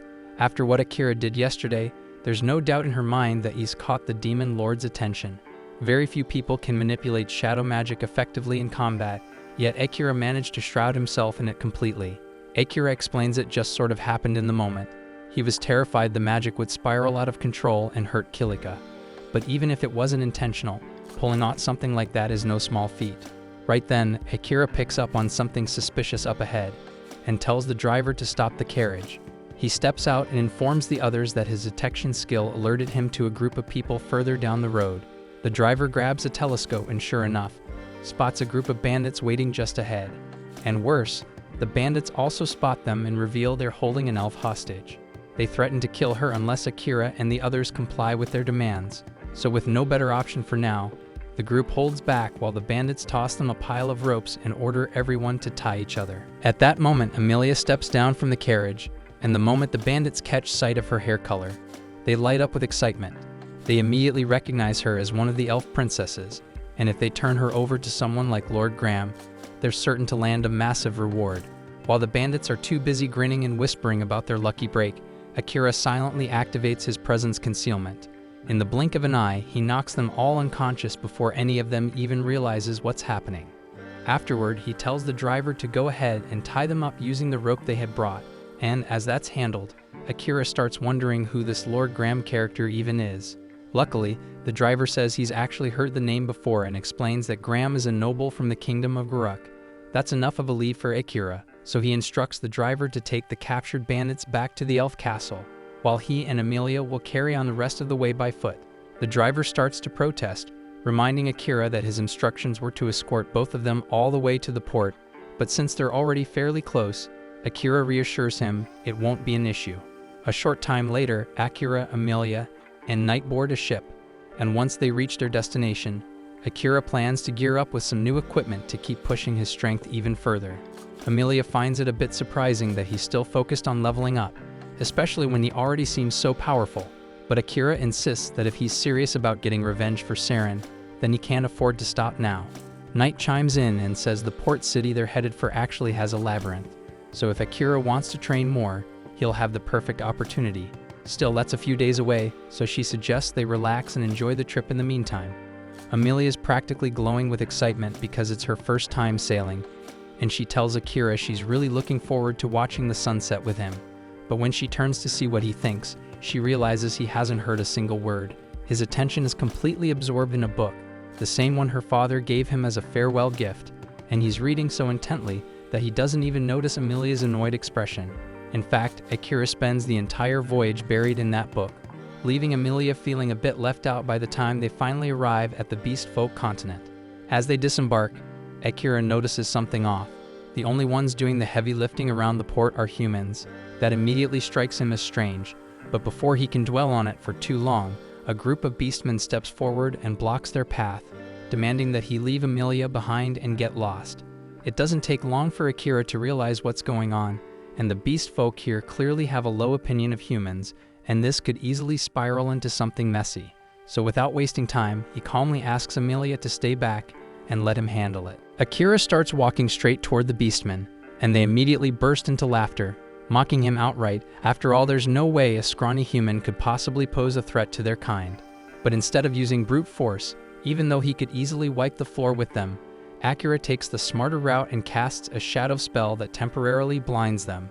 With that handled, he calmly leads Amelia past the stunned group. As they make their way into town, Akira picks up on the fact that a lot of people are staring, and it doesn't seem aimed at them but at night, so she explains it's because cats are feared and looked down on in this region. That evening, after checking into a hotel and enjoying a filling dinner, Akira suggests they call it a night.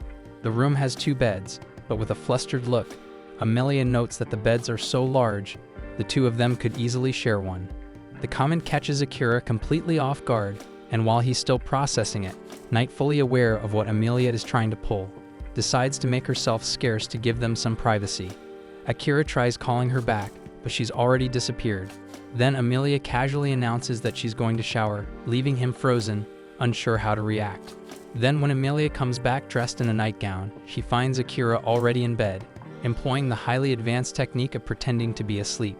Figuring he must be tired from the day's events, she lets it slide, puts her plans on hold, and slips into bed beside him to get some rest. The following day, Knight returns to the room, and upon seeing Akira and Amelia lying in the same bed, jumps to conclusions and assumes they must have gotten a little cozy after all. But she brushes it aside and reminds them they've got company arriving soon, so they should probably get dressed. Not long after, there's a knock at the door. Akira tells the guest to come in, and a man named Crow steps inside. Knight introduces him as the top blacksmith on the entire continent, adding that she met with him last night to ask for a favor. Normally, Crow wouldn't take on random requests like this, but when the infamous Nightmare of Adlia asks in person, even he couldn't turn her down. That title catches Amelia off guard, and she wonders what Crow meant by calling Knight that. But there's no time to ask, as Crow immediately requests Akira's weapon so he can take a look. After examining it briefly, he notes that the weapon's clearly been overused, likely in a labyrinth, and has taken quite a beating, and Amelia is stunned that he could figure all that out just from a quick glance. Akira asks if Crow will be able to repair the weapon, and Crow replies that with the right materials and a proper budget, it should definitely be doable. Akira also inquires about the possibility of crafting around 20 throwable assassin knives, but Crow looks taken aback upon realizing Akira is actually an assassin. After regaining his composure, he tells Akira that he likely lacks the experience to properly handle weapons made by someone like him. Amelia immediately takes offense to what sounds like an insult toward Akira's skill, but Akira can't exactly argue with the assessment. Knight steps in and tells Amelia to let it go, because while Crow may be a blacksmith now, he used to be part of the hero's party, and when it comes to battle experience, he definitely knows his stuff. Even though Crow stands by what he said about Akira's lack of experience, he still agrees to take on the job of forging the weapons Akira requested. He scribbles down a detailed list of the materials Akira will need to gather for the job, and in the meantime, he says they'll be holding onto Akira's sword to keep it from getting damaged any further. Crow claiming the sword comes as a bit of a surprise, but Knight assures Akira that his weapon is in good hands, and there's no one better than Crow when it comes to this craft. Akira trusts Knight's judgment, But that doesn't change the fact that he has no idea where to even start looking for all the materials listed. Knight explains that the fastest way to find them is by exploring the city's labyrinth, and as a bonus, it would give Akira a great opportunity to level up, which makes the plan sound perfect to him. The labyrinth is located near the center of the city, but getting access depends on a person's adventurer rank. Akira doesn't think that's going to be much of a roadblock, so he starts putting together a game plan for the hunt. While he's doing that, Amelia asks if it's okay for her to step out for a bit since there's something she wants to discuss with Crow directly. Akira says it's fine by him because he still has a lot of research to do about the labyrinth before diving in anyway, but he does ask Knight to go with her and keep him updated via telepathy if anything seems off. A short while later, Amelia and Knight make their way to Crow's workshop. Once there, Amelia brings up something she'd heard, that during the failed mission to defeat the Demon Lord, only the hero and one beastman made it out alive. That beastman she assumes must have been Crow. Crow tells her she's welcome to mock him, if that's what she came for. But that wasn't Amelia's intent at all. She believes Crow survived because he was strong, and that's why she wants to ask him to teach her how to fight. Crow turns her down immediately, saying he made a decision long ago to never take on another apprentice. He explains that every person he tried to train either quit or fell into a deep depression, so he doesn't see the point in wasting his time. But Amelia firmly promises that she won't give up or break down. She wants to walk beside Akira with her head held high, and if he's going to keep getting stronger, then she wants to grow too, so the gap between them doesn't keep widening. Crow once again calls Knight the Nightmare of Adlia and reminds her that their agreement was strictly about fixing Akira's weapon. But Knight calmly points out that Amelia is making this request on her own, so it has nothing to do with Akira.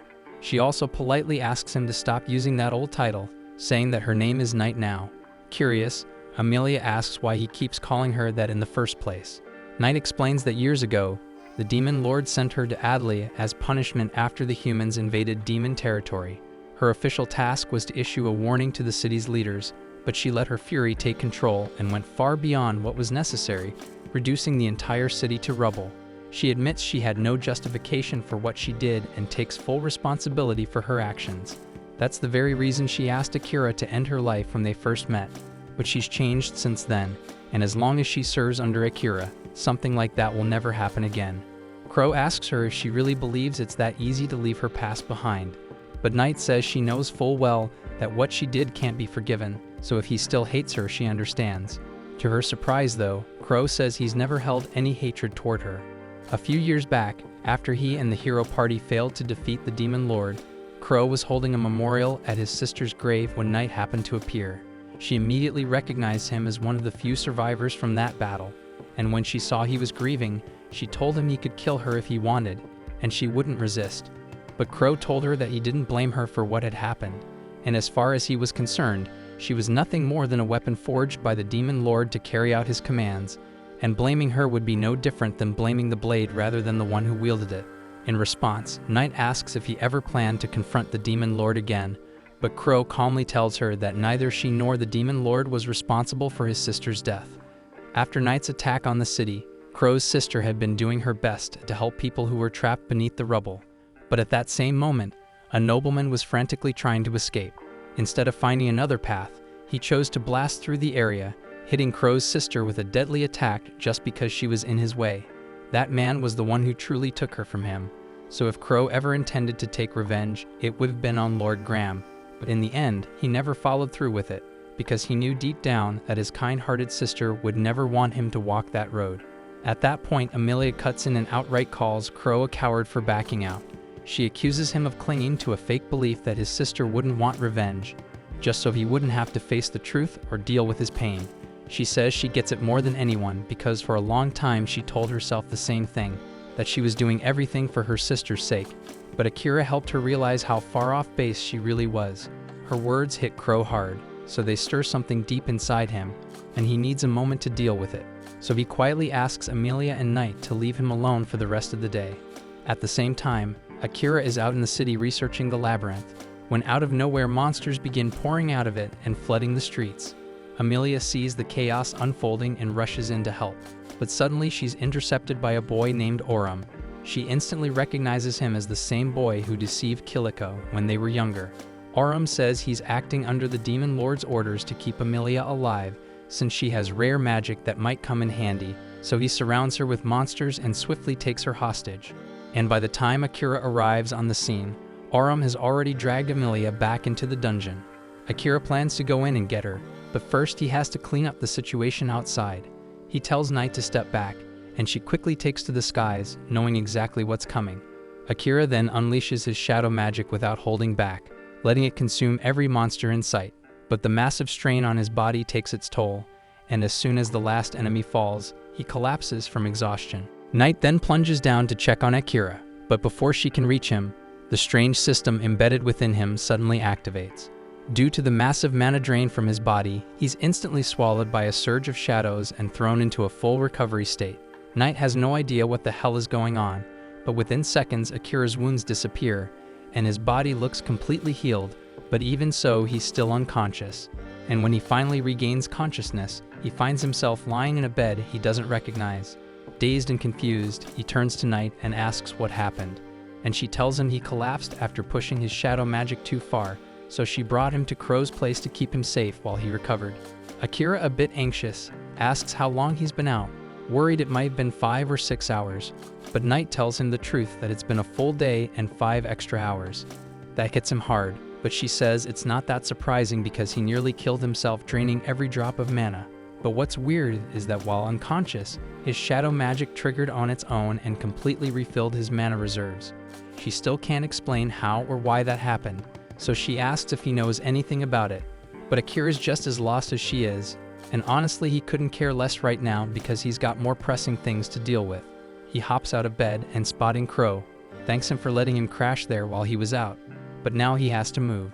Crow, reading his urgency, asks if he really thinks it's smart to rush in like this since it's already been over a day, so Amelia could be halfway to the demon continent by now. Akira doesn't even flinch because if that's the case, then he'll just go to the damn demon continent and bring her back, but Crow questions how he plans to take on demons with no weapons. Akira snaps that he'll figure it out somehow, even if he's unarmed, but Crow casually gestures toward a nearby table, where all of Akira's gear is fully repaired and neatly laid out, ready for battle, and they've been sitting there the whole time. The fact that Akira didn't notice is enough proof that his head's all over the place, so Crow tells him to take a breath and think clearly before charging in. Realizing the old man's got a point, Akira settles down and checks his weapons. Crow actually reforged his sword into twin short blades better suited for an assassin's style, but it took a ton of materials and effort. So naturally, Crow tells him he expects to get paid back once Akira saves his girl. Crow had one last thing to give him, so he tossed Akira an old ring with the words, "I will lead you anywhere," carved into its surface. Turns out it was forged by a former hero and carries a unique enchantment that it points the wearer toward whatever they desire most. Akira gives it a shot while focusing on Amelia, and right away, a glowing red line shoots out from the ring, pointing straight toward the labyrinth. If she'd been taken to the demon continent, there's no way it would have gone that way, so for some reason, Amelia must still be held somewhere inside the labyrinth. He might not know the exact spot, but just knowing she's still there is more than enough, so he straps on his gear and heads out the door with Night right behind him. On the way there, Night quietly asks him not to pull any reckless crap like he did before. Akira apologizes, realizing he completely forgot that if he dies, she dies too, so he should have thought about that before pulling such a dangerous move, and he promises to be more careful moving forward. At the same time, deep inside the labyrinth, Amelia is lying across some broken pillars, and Aurum watches her with a satisfied grin since things have gone just the way he wanted. He explains that demons like him can use magic to control monsters, but he's never had the chance to try it on a humanoid before, so he was curious to see how it would affect her. While he couldn't take over her mind, the spell still managed to freeze her body, which made keeping her restrained a lot easier. Using a faint voice, Amelia asks why they're still stuck in the labyrinth. Aurum, feeling a bit bored, decides to entertain the question and sits down for a casual chat. He tells her that only second-rate demons have teleportation abilities, and since he's just a third-rate one, he has no choice but to wait until the superior arrives, and only then can they teleport her out of here. Amelia then asks where exactly they plan on taking her, but Aurum simply shrugs that he has no clue, and he swears he's not lying. He knows she's trying to dig for answers, but he's not bothered, and even if that assassin friend of hers comes storming in to save her, he's confident Akira doesn't stand a chance against him. Still, he assures her she won't be harmed since he's under strict orders to deliver her to the demon lord alive and unharmed, and he fully intends to follow those orders. Outside the labyrinth, Akira finally arrives, and the ring makes it clear that Amelia is definitely down there. So without wasting a second, he tells Knight to move fast. But just as they're about to head in, a girl suddenly calls out to him, asking to join in the mission to rescue Amelia. Akira immediately recognizes her as the one he briefly met during the hero parade, but there's no way she should know Amelia's in the labyrinth. So he doesn't hesitate and grabs her by the throat and demands to know how she found out, and he makes it very clear that whether she walks away from this or not depends entirely on what she says next, so she better choose her words carefully. Gasping and struggling for breath, the girl chokes out that she tracked Amelia's scent using her beast folk ability. The trail led her straight to this location, and it vanished at the entrance, so she assumed Amelia must be inside. Akira narrows his eyes, clearly not convinced, but Knight steps in and says it's actually normal for beast folk to develop scent tracking abilities, so her story could be legit. Akira eases up and drops the girl to the ground, then coldly demands to know who the hell she really is and why she's here. After catching her breath, the girl introduces herself as Leia Lagoon, the first princess of Uruk. She says she received intel that the demon lord had set his sights on Princess Amelia, so she came to warn them. But if that's true, Akira asks why the hell she didn't speak up the moment he and Amelia arrived in town, so Leia explains she didn't think anyone would believe her without hard evidence. She wanted to investigate and gather proof first, but before she could do that, the demons made their move. Akira still isn't sure she's being honest, so he activates his scan skill to check her status. From what he can tell, she's not lying, but something in her stat window catches his eye, a unique skill. He asks what her spirit barrier ability does, and Leia is surprised he knows about that, but Akira shuts her down since he's the one asking questions here. She explains that while most barriers are fixed in place, her spirit barrier can be attached to things that move. Akira immediately asks if that includes people, and Leia confirms it. And that's all he needs to hear because she could actually be a valuable ally for what's coming. Then Leia adds something else. The demon lord is targeting Amelia specifically because he wants her resurrection magic. Hearing that, Akira fully grasps how high the stakes are now, so he doesn't waste another second and tells Leia to hop on Knight with him because they're going in now. At the same time, deep within the labyrinth, Aurum had just revealed that the demon lord is after Amelia's resurrection magic, but Amelia can't wrap her head around why. Demons already live for what's basically forever, and they're notoriously hard to kill, so what would they even need resurrection magic for? Honestly, Aurum doesn't get it either, because the spell can't bring back people who've been dead too long, and once it's cast, it can't be used again for several days, so its usefulness is actually pretty limited. What throws Amelia off even more is how much Aurum already knows about the details of her resurrection magic, but before she can ask anything, he casually shifts the conversation. He reminds her that once he kills Akira, she won't be able to bring him back anyway because she already used the spell on herself after taking that fatal blow. He grins, practically giddy at the thought, saying he can't wait to see the look on her face when Akira's lifeless body hits the ground, and he wonders if her reaction will match the sheer horror he saw on Kilika's face all those years ago. Meanwhile, on the surface, while heading toward the dungeon, Akira turns to Leia and asks what she was doing in the Kingdom of Ravens when he first ran into her. She explains that she was searching for her family, who had been kidnapped by a black slime. That catches Akira off guard, and Amelia also had a run-in with a black slime, though he's not sure if there's a connection between the two events. Leia continues, saying she was adopted by Uruk's royal family, but before that, she lived in a quiet, remote village. And one day, a black slime suddenly showed up. Normally, slimes are weak monsters easy to kill, but this one was different. It devoured her mother, father, younger brother, and wiped out the entire village in a single day. There's no way a normal slime could have done that, so she's convinced someone tampered with it and released it on purpose. After losing everyone she knew, the royal family stepped in and offered to adopt her, recognizing her potential as a protector. She accepted and eventually became a princess of Uruk, and by using her new title, she began digging into the slime incident, and her search eventually led her to Ravens, and that's when she first crossed paths with Akira. While investigating, she discovered her village wasn't the only one hit. Dozens of people, humans, beast folk, even a few elves, had vanished in similar attacks. All of them were sacrificed in some kind of summoning ritual. And the worst part was that she later learned the ritual was the one that summoned the heroes. So when she watched the parade that day, it wasn't to celebrate. She was there to see the faces of the people her entire village was sacrificed to bring into this world. Akira asks her if she holds any resentment towards him for what happened, but she says she knows he and the other heroes aren't to blame for what happened. Her hatred is directed at the king and princess for killing the people she loved for their personal gain. And Akira also has a score to settle with them, so he and Leia have something in common. While they are on the topic of the summoning ritual, Akira tells Leia that he doesn't believe that the king actually summoned them to fight against the demon lord, and Knight tells him he's right to not believe it because it's a bold-faced lie. The demon continent hasn't attempted an attack on humanity in the past 100 years, and they have shown no signs of doing so either, so the king's claim of needing to summon heroes to fight back is complete bull. The group eventually arrives inside the labyrinth, and the way things work here is that you must defeat a certain number of monsters on each floor before you will be allowed to progress to the next. Akira says he can use his shadow magic to take care of the monsters quickly, but Knight tells him he can't do that. He's going to have to fight a demon when they find Emilia, so it's a bad idea to risk exhausting himself before they get there. But Akira says they have no other choice since Leia can't fight, and he's the fastest one here. Knight tells him she can fight in his place, and if she goes into battle mode, she should be able to tear through the monsters on each floor in no time. But there's a risk of her losing control to her instincts in that form, so she's worried she might hurt Akira or Leia.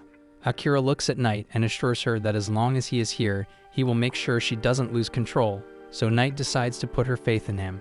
Knight then unleashes her full power and begins rampaging through the labyrinth with Akira and Leia on her back. And to make sure she doesn't lose control, Akira is using their mental link to keep her calm.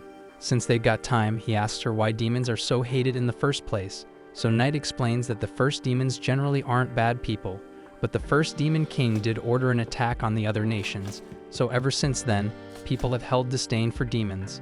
Some demons are genuinely evil and see other races as nothing but bugs to be crushed, but at the same time, there are demons who wish to live in peace and avoid bloodshed, so she asks Akira to remember that not all demons are evil.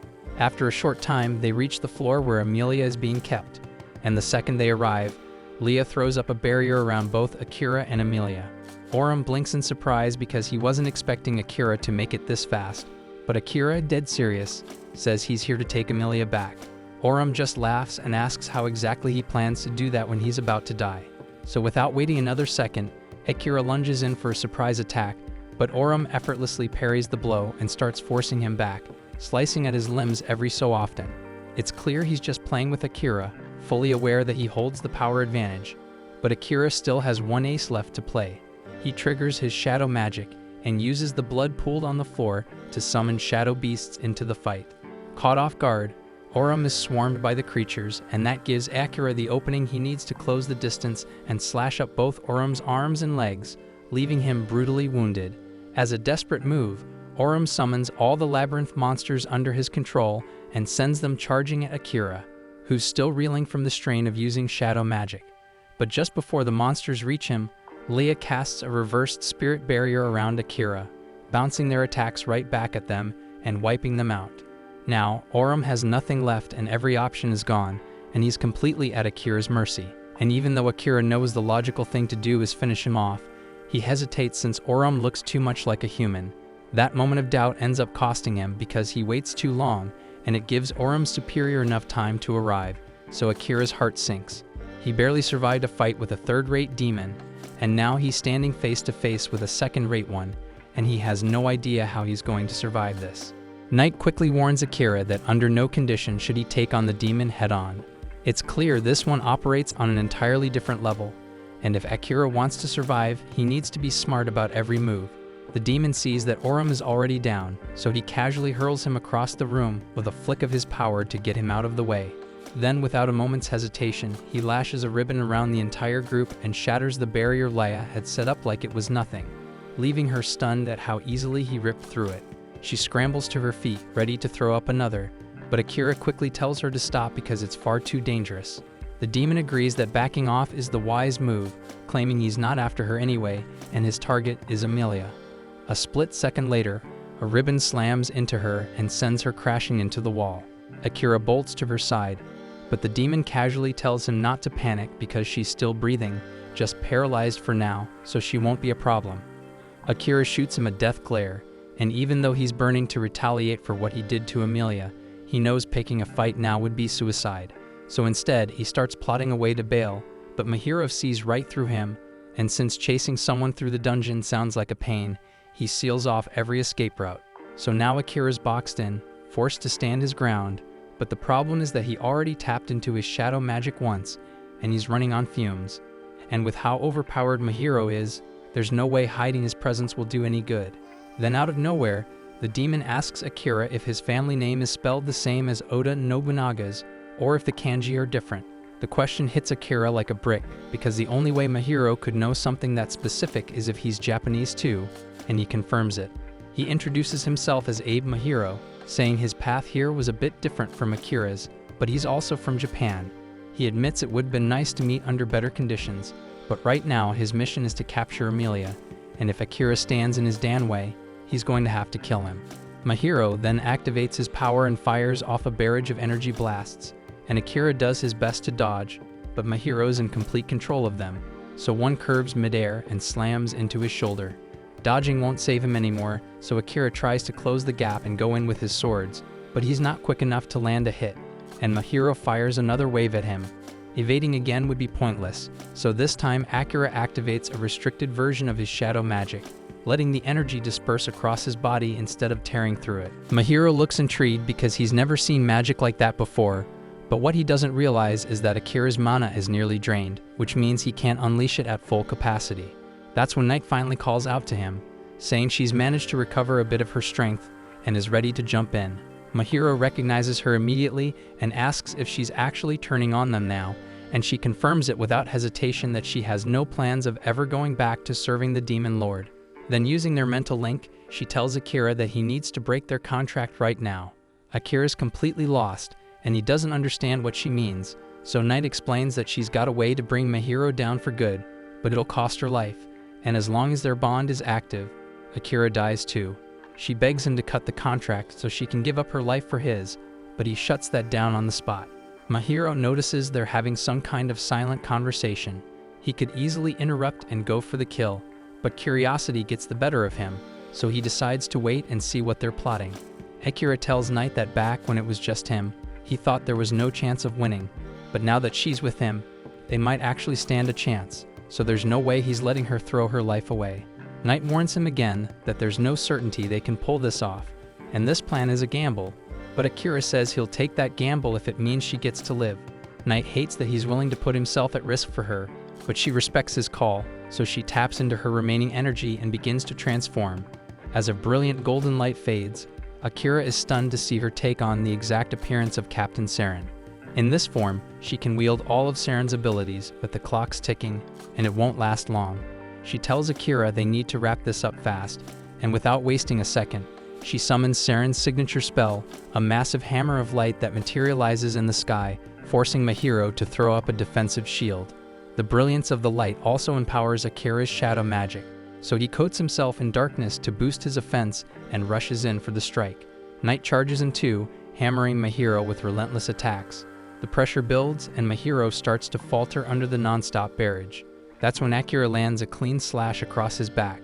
Night quickly warns him that her form is fading soon, but Akira doesn't care. He's confident that with one more move, he can end it. But Mahiro isn't done just yet, and he still has one final card to play. Then with a snap of his fingers, everything flips, and Amelia appears right behind Akira and drives her hand straight through his chest. She'd been under Mahiro's control, and the moment the spell breaks, her eyes widen in horror. She screams, unable to process what the hell she's just done. Akira tries to calm her down, telling her none of this is on her, and he knows damn well she'd never lay a hand on him on purpose. But that doesn't change the fact that he's bleeding out fast. He keeps fighting to hang on, repeating that he can't afford to die. Not before he sees his goals through, but a second later, the light vanishes from his eyes, and his body goes still and cold. Just as his heart is about to give out, the system buried inside him kicks in, detecting the fatal state of his injuries, and immediately triggers emergency healing mode. A surge of energy bursts from Akira's body as the system begins patching him up.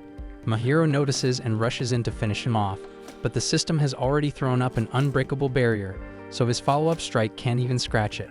Once the regeneration is complete, Akira starts to rise again, But this time he's not in control. The system has classified Mahiro as a high-level threat, so it switches to combat protocol and launches straight at him. The two collide, and with the system calling the shots, Akira's shadow magic becomes razor sharp. So when Mahiro counters with a desperate slash, Akira blocks it with a wall of shadows, then whips those same shadows forward to bind Mahiro where he stands. The system issues a final warning: reverse the spell on Amelia and disappear, or die right here. But Mahiro refuses to cave and instead goes after Amelia, planning to force Akira into a corner and make him take the hit for her. The system couldn't care less about Amelia, but Akira does, and just knowing she's in danger jolts him back to consciousness. He sprints toward her without a second thought, using his body to shield her from the attack, but just before the deadly spikes hit, Mahiro's magic fizzles out completely, and the one responsible is Crow. He made his way down here, worried sick about Akira, and luckily his timing couldn't have been better. Mahiro stares in disbelief because he was sure Crow had died decades ago. But here he is alive, standing tall, and clearly not someone Mahiro wants to pick a fight with right now. So he calls it quits, forms a teleportation circle, and vanishes from the battlefield with Orum. Akira breathes a sigh of relief knowing it's finally over and that Amelia is safe. But all that strain finally crashes down on him, and he blacks out. And when he finally opens his eyes again, 3 days have passed. Amelia and Knight have been at his side the entire time waiting, and they're beyond relieved to see him awake again. Not long after, once Crow notices Akira's awake, he drops by to check in, and he's brought a few guests who were eager to see him. To Akira's surprise, those guests turn out to be his classmates. They explain they found out Akira was here because Jills has known Crow for a long time, and when they came to upgrade their gear, he told them about Akira's whereabouts. Akira lights up, genuinely happy to see they'd all managed to break free from the king's curse and escape the castle. They explained that it was Jills who undid every last curse, and for that, they couldn't be more grateful.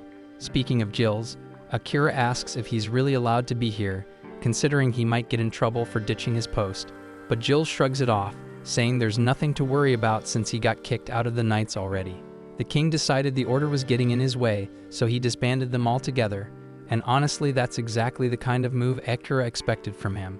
Asahina steps up and tells Akira he's been waiting for this reunion, then asks if he'd be willing to join forces with them. But Knight immediately cuts in, saying she's the only partner Akira needs. Asahina snaps back, telling her to stay out of it, as Akira can speak for himself. Akira raises a hand and asks everyone to take it down a notch, and before he gives them an answer, he wants to hear what they plan to do next.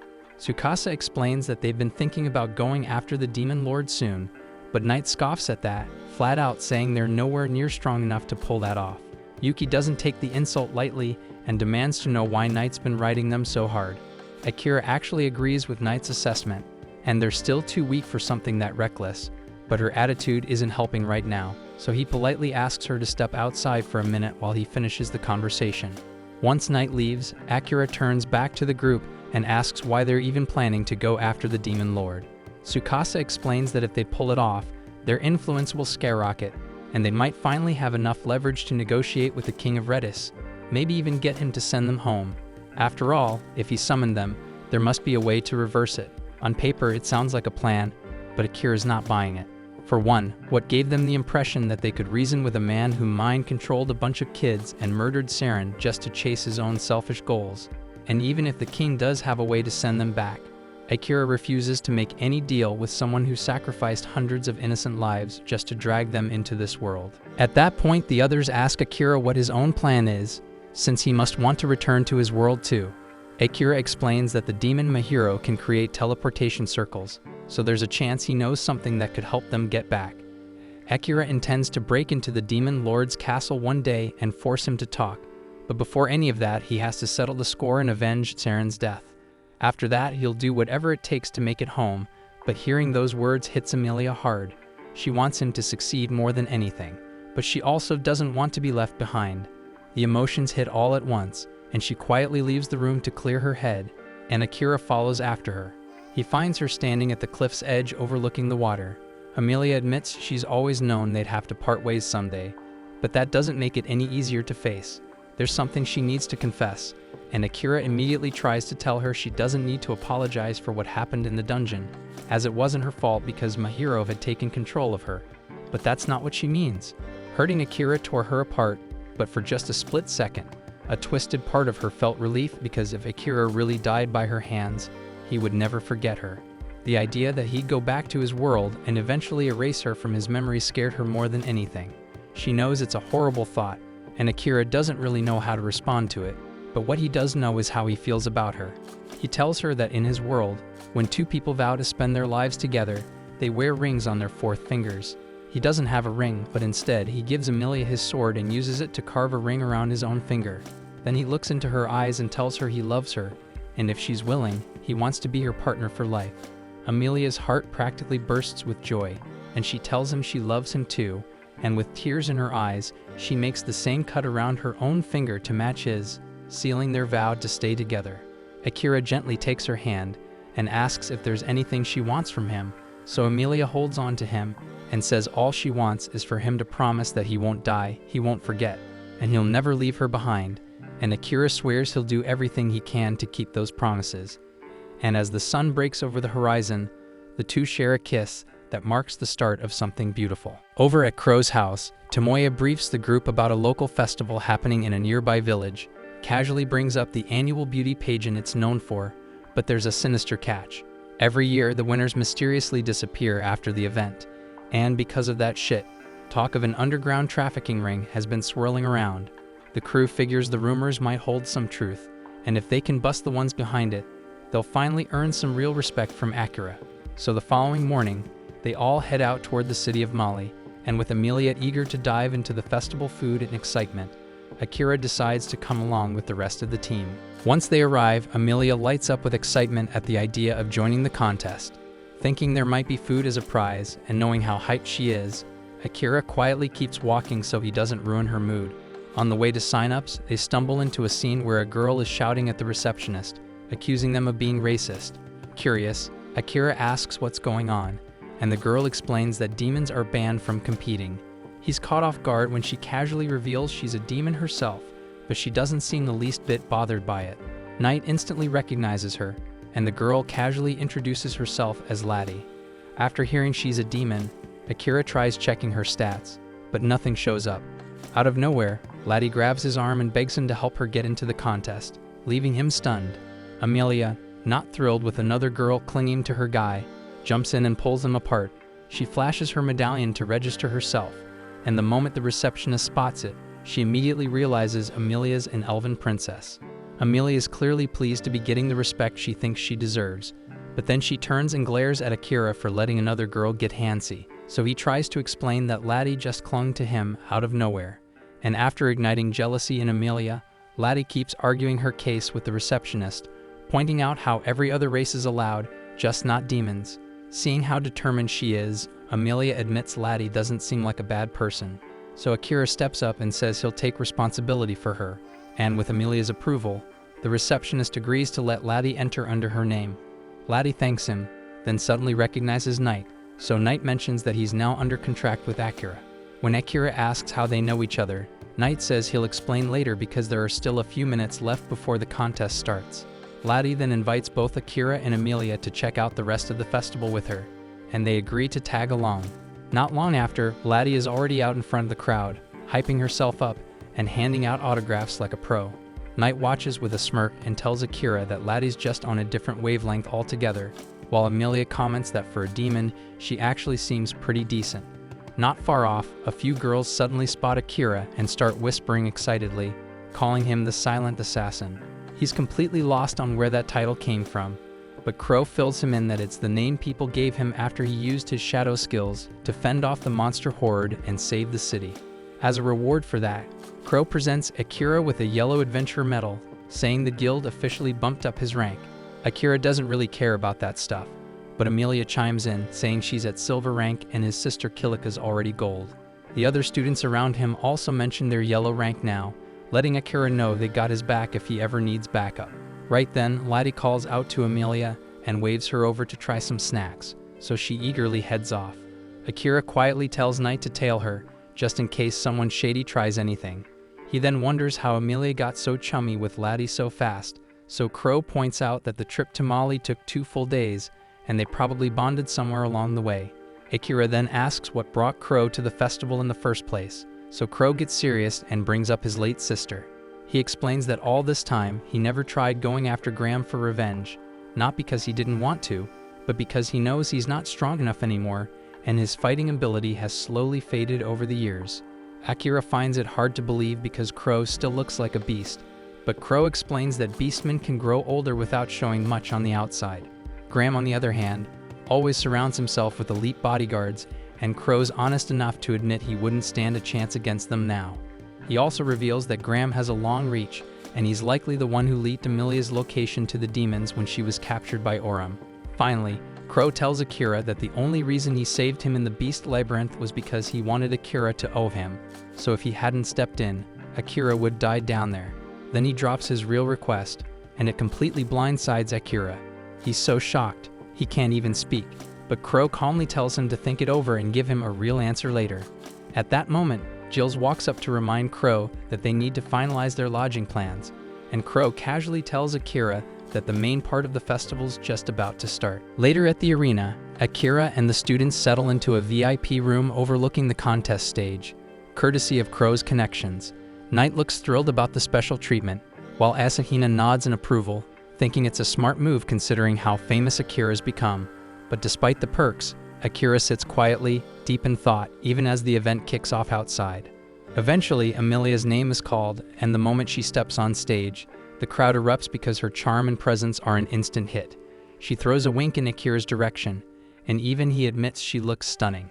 With everyone convinced Amelia has the contest locked in, a sudden twist hits the stage. Laddie appears in a mysterious dark cloak. The audience murmurs in confusion, but she calmly begins arranging magical crystals across the stage.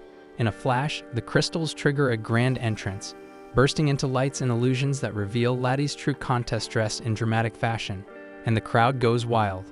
After the final votes are counted, the judge announces a tie, so Amelia and Laddie have both taken first place. Laddie looks a little disappointed, clearly hoping to win outright, but Akira tells her it's still seriously impressive to have matched Amelia's beauty. Amelia, pleased by his words, smiles, while Laddie quietly observes the closeness between the two. She turns to Amelia with a grin and promises a rematch next year.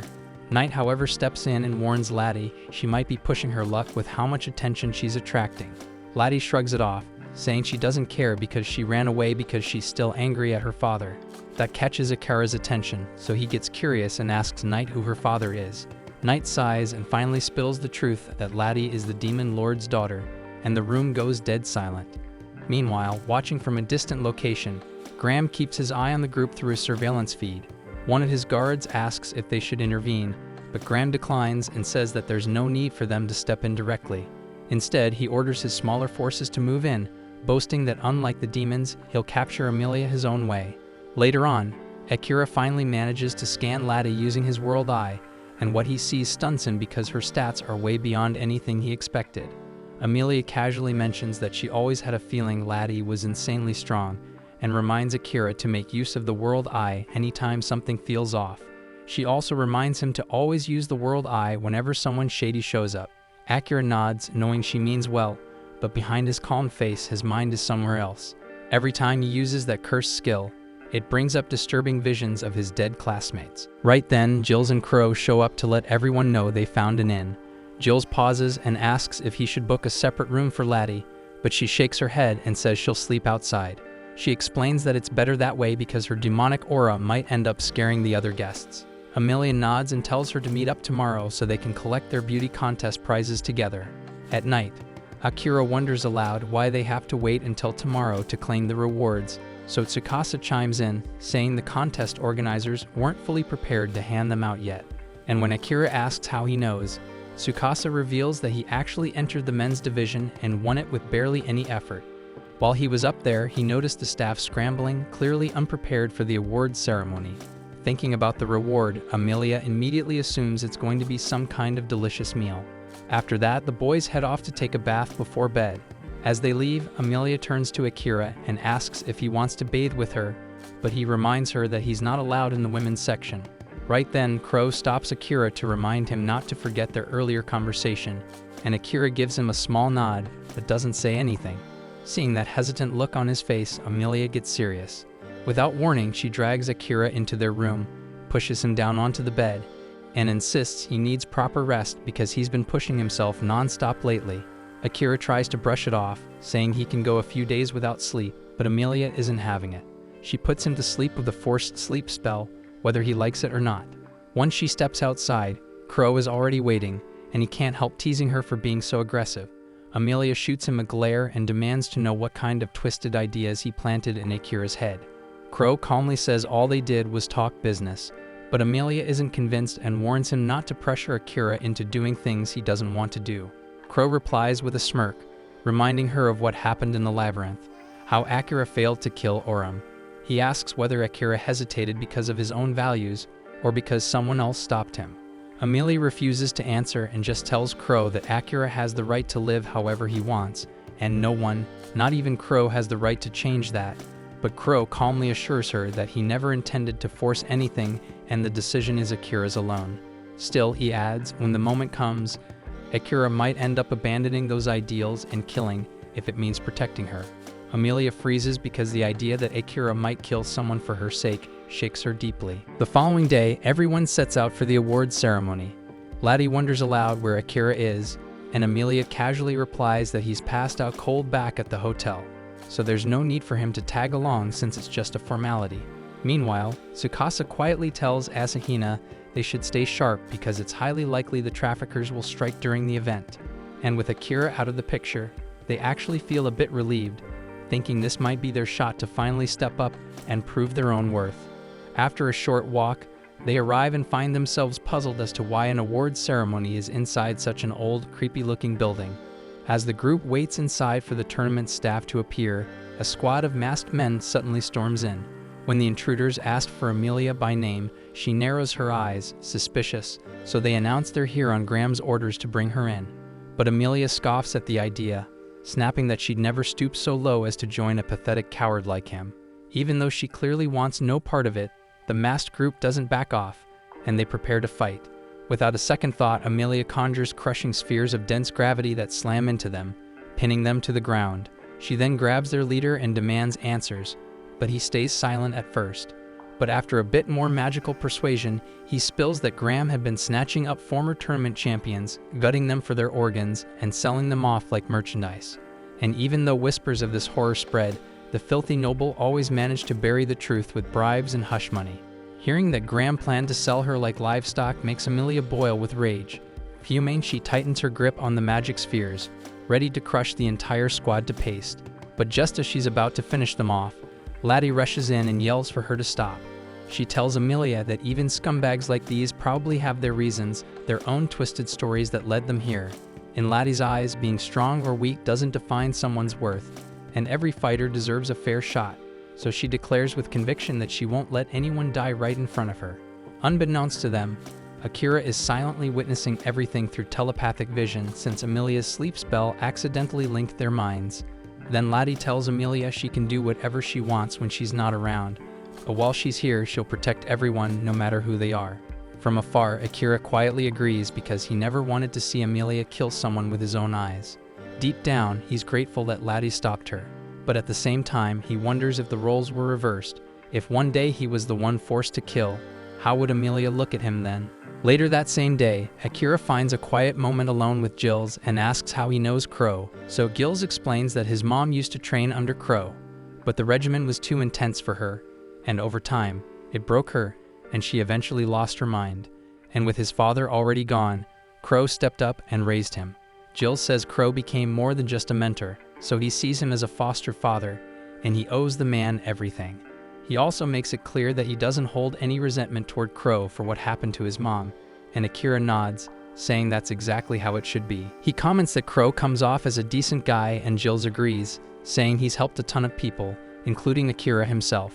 He adds that if Akira really wants to return the favor, he'd better move fast because the gloomy bastard doesn't have much time left. Right then, Knight disguised as a bird flies through the window and announces he's got big news. He tells Akira that Graham's sleazy goons have hidden surveillance magic all over the city, and they're tracking the beauty pageant winners like prey. Since Amelia took the crown this time, she's now under constant watch. That news hits Akira hard, making it clear he needs to stop dragging his feet and make a decision about Crow's request sooner than he wanted to. Akira then asks Gilles about the magical devices that can record video and wants to know what they're called here. Gilles casually says they're known as cameras, which stuns Akira for a moment. Knight chimes in and says the idea actually came from a past summoned hero, and the locals just figured out how to replicate the concept using magic. Gilles adds that a lot of inventions were passed down by former heroes, but the biggest example is the country of Yamato because its food, buildings, and culture are almost a mirror of one hero's homeland. Right then, Amelia and the others return from their short trip. Akira wastes no time and calls the key members into the back room for a private talk. Asahina lights up, thinking this means Akira's finally decided to join their team.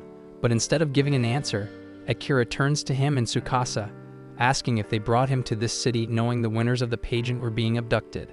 A stunned Tsukasa asks how he figured that out, and Akira calmly says he had his cat dig up the truth. Asahina and Tsukasa both lower their heads and admit they kept it from him. They explain they just wanted to prove themselves to him, even though they clearly failed to make any real progress. Akira informs them that he appreciates their intentions, and he's honestly glad to see they came completely ready to fight. Asahina then asks if that means Akira's finally joining their group, and Akira nods, saying their goals line up, so he'll back them up. Still, he makes it clear his priorities don't match the rest of the class, because his top concern is making Dan sure Graham never lays a finger on Amelia again. That's when Crow steps in and says that if Akira is serious, he'll have to head to Guruk City, because Graham's running the Adventurers Guild there. Asahina offers to go with him, but Akira turns it down, saying this is something he needs to handle alone. Crow tells him that if he pulls this off, he'll personally lead him across the Demon Continent, since he's already been there before. Gilles then decides that while Akira's dealing with Graham, he and the rest of the hero party will move ahead and wait near the Demon Continent's border for further instructions. He pulls out a map, and Asahina points out a possible meetup location, but Crow immediately shuts it down. When Akira asks why, Gilles admits that's where Crow's mom lives, and the guy clearly doesn't want to go anywhere near her. That gets Akira's curiosity going, especially since he's heard Crow's already pretty damn old, so his mother should be long dead. Gilles brushes it off and says they'll save that story for another day. Then Crow suggests a different place to meet. Once everything's settled, the group starts getting ready for their separate missions. While Akira's browsing for something to read on the 5-day trip to the capital, Amelia pulls Crow aside and tells him to stop putting pressure on her man. Crow shrugs it off, saying all he did was talk business, and if Akira got stressed, that's on him for being a softie. Amelia ignores the jab and suddenly asks him to take her in as a student. He reminds her he already said no, but she doesn't back down. She tells him she's got people out for her blood, and she refuses to let Akira sacrifice his values just to keep her safe. Crow actually finds himself a little impressed by that, seeing she's serious about pulling her weight instead of slowing Akira down. And just like that, he agrees to take her under his wing. Not long after, Akira's all set to go, and Gilles hands him a bag he forgot to grab from Saren's room back when he fled the kingdom. Asahina tells Akira they'll keep training and getting stronger while they wait for him, and the two exchange a final promise: don't die. With that, Akira heads off on his next journey, taking Amelia and Crow along for the ride. Crow begins training Amelia right inside the carriage, and she's so drained from the brutal pace that she dozes off the moment the lesson ends. Akira watches her pass out and asks Crow if he isn't pushing her a bit too hard, but Crow just shrugs and says that Amelia might be the most gifted student he's ever had. He admits he actually admires her a lot because he's heard the stories about her inventing resurrection magic and saving her homeland, and it left a big impact on him. He even tells Akira that he was so moved by her legend, he once named a neighbor's newborn using part of her name.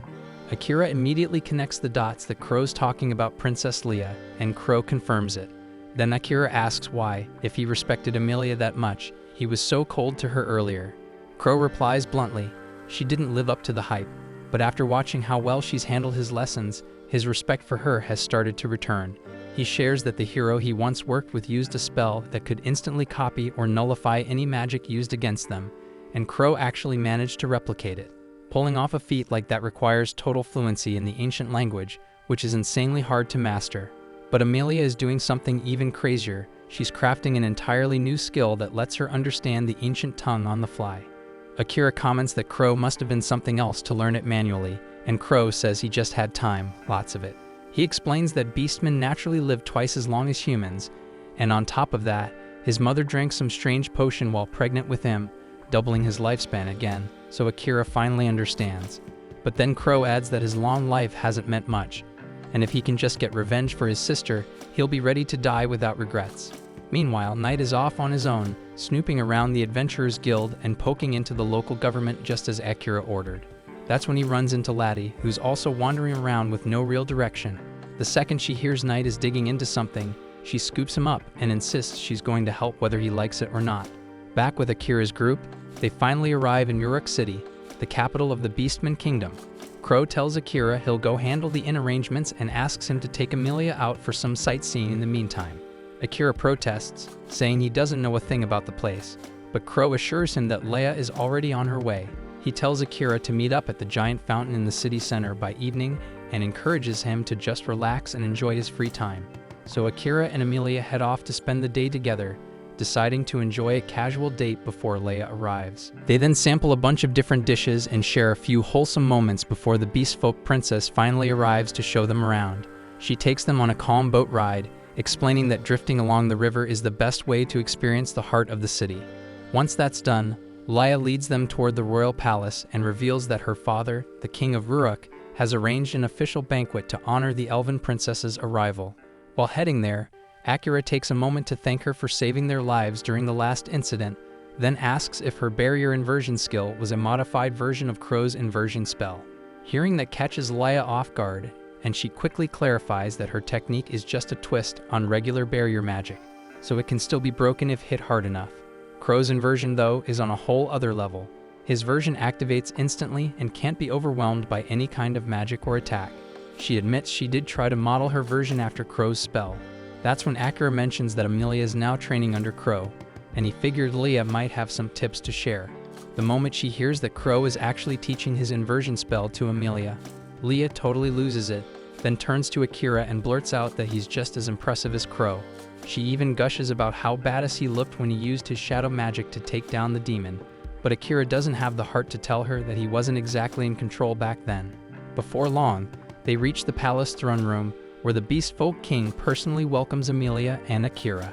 After exchanging some formal greetings with Amelia, the king thanks her for rescuing his adopted daughter in the dungeon. Amelia humbly says that it was really Crow and Akira who did the saving, and the king nods, saying he'll thank Crow in person later. Then he turns to Akira and tells him there's a mission that only someone with his unique skill set can handle. But Akira calmly replies that he'll consider it after hearing the full story.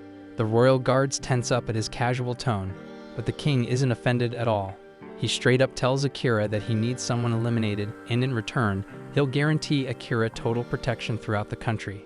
Akira flat out refuses, and that throws the king into a bit of a panic. Desperate, he ups the reward and begs him to deal with Graham, one way or another. Now it's Akira who's caught off guard, wondering why everyone seems hellbent on killing Graham. The king explains that while Graham was removed from his position as minister, he's still abusing his authority as the head of the Adventurers Guild. He's turning his mercenaries loose and stirring up chaos, which is wrecking the kingdom's image.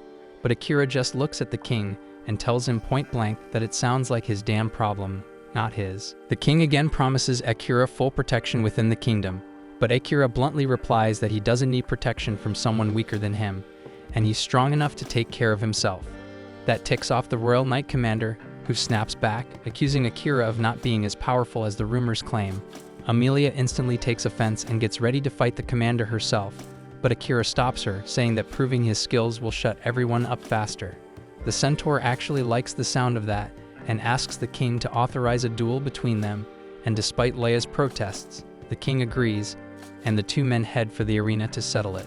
As soon as they arrive, Akira tosses his twin blades over to Amelia, which the centaur sees as a massive insult, thinking Akira is mocking him.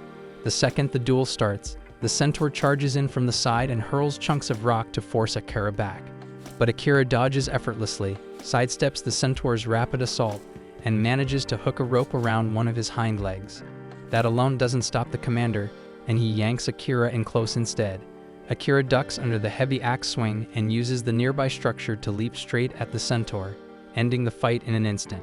He shreds the commander's weapon and presses a blade to his throat, winning the duel clean. The king is thoroughly impressed, and Amelia tells him not to ever order Akira around again. The king accepts that, then suddenly turns on Amelia, mocking her for loving a human who won't live nearly as long as she will. His words hit deep, and she stays quiet and downcast as she and Akira leave the palace. He notices her mood and gently asks if she's okay, and Emilia quietly says that being with him makes her happy and that he's amazing. He thanks her for choosing him over staying with her people, and she gets teary-eyed hearing that. She throws her arms around him and says that if he dies, she'll die with him. Later, Akira arrives at the fancy hotel Crow booked, free of charge thanks to a huge debt the owner owes him. Emilia suggests they mess around in bed before dinner, but Akira turns her down, saying he'd rather spend time reading. Crow chuckles, saying Akira reminds him of someone else who was obsessed with knowledge, and that guy eventually became known as the Sage. Curious, Akira asks who he's talking about. When Crow says it was Saren, Akira is shocked.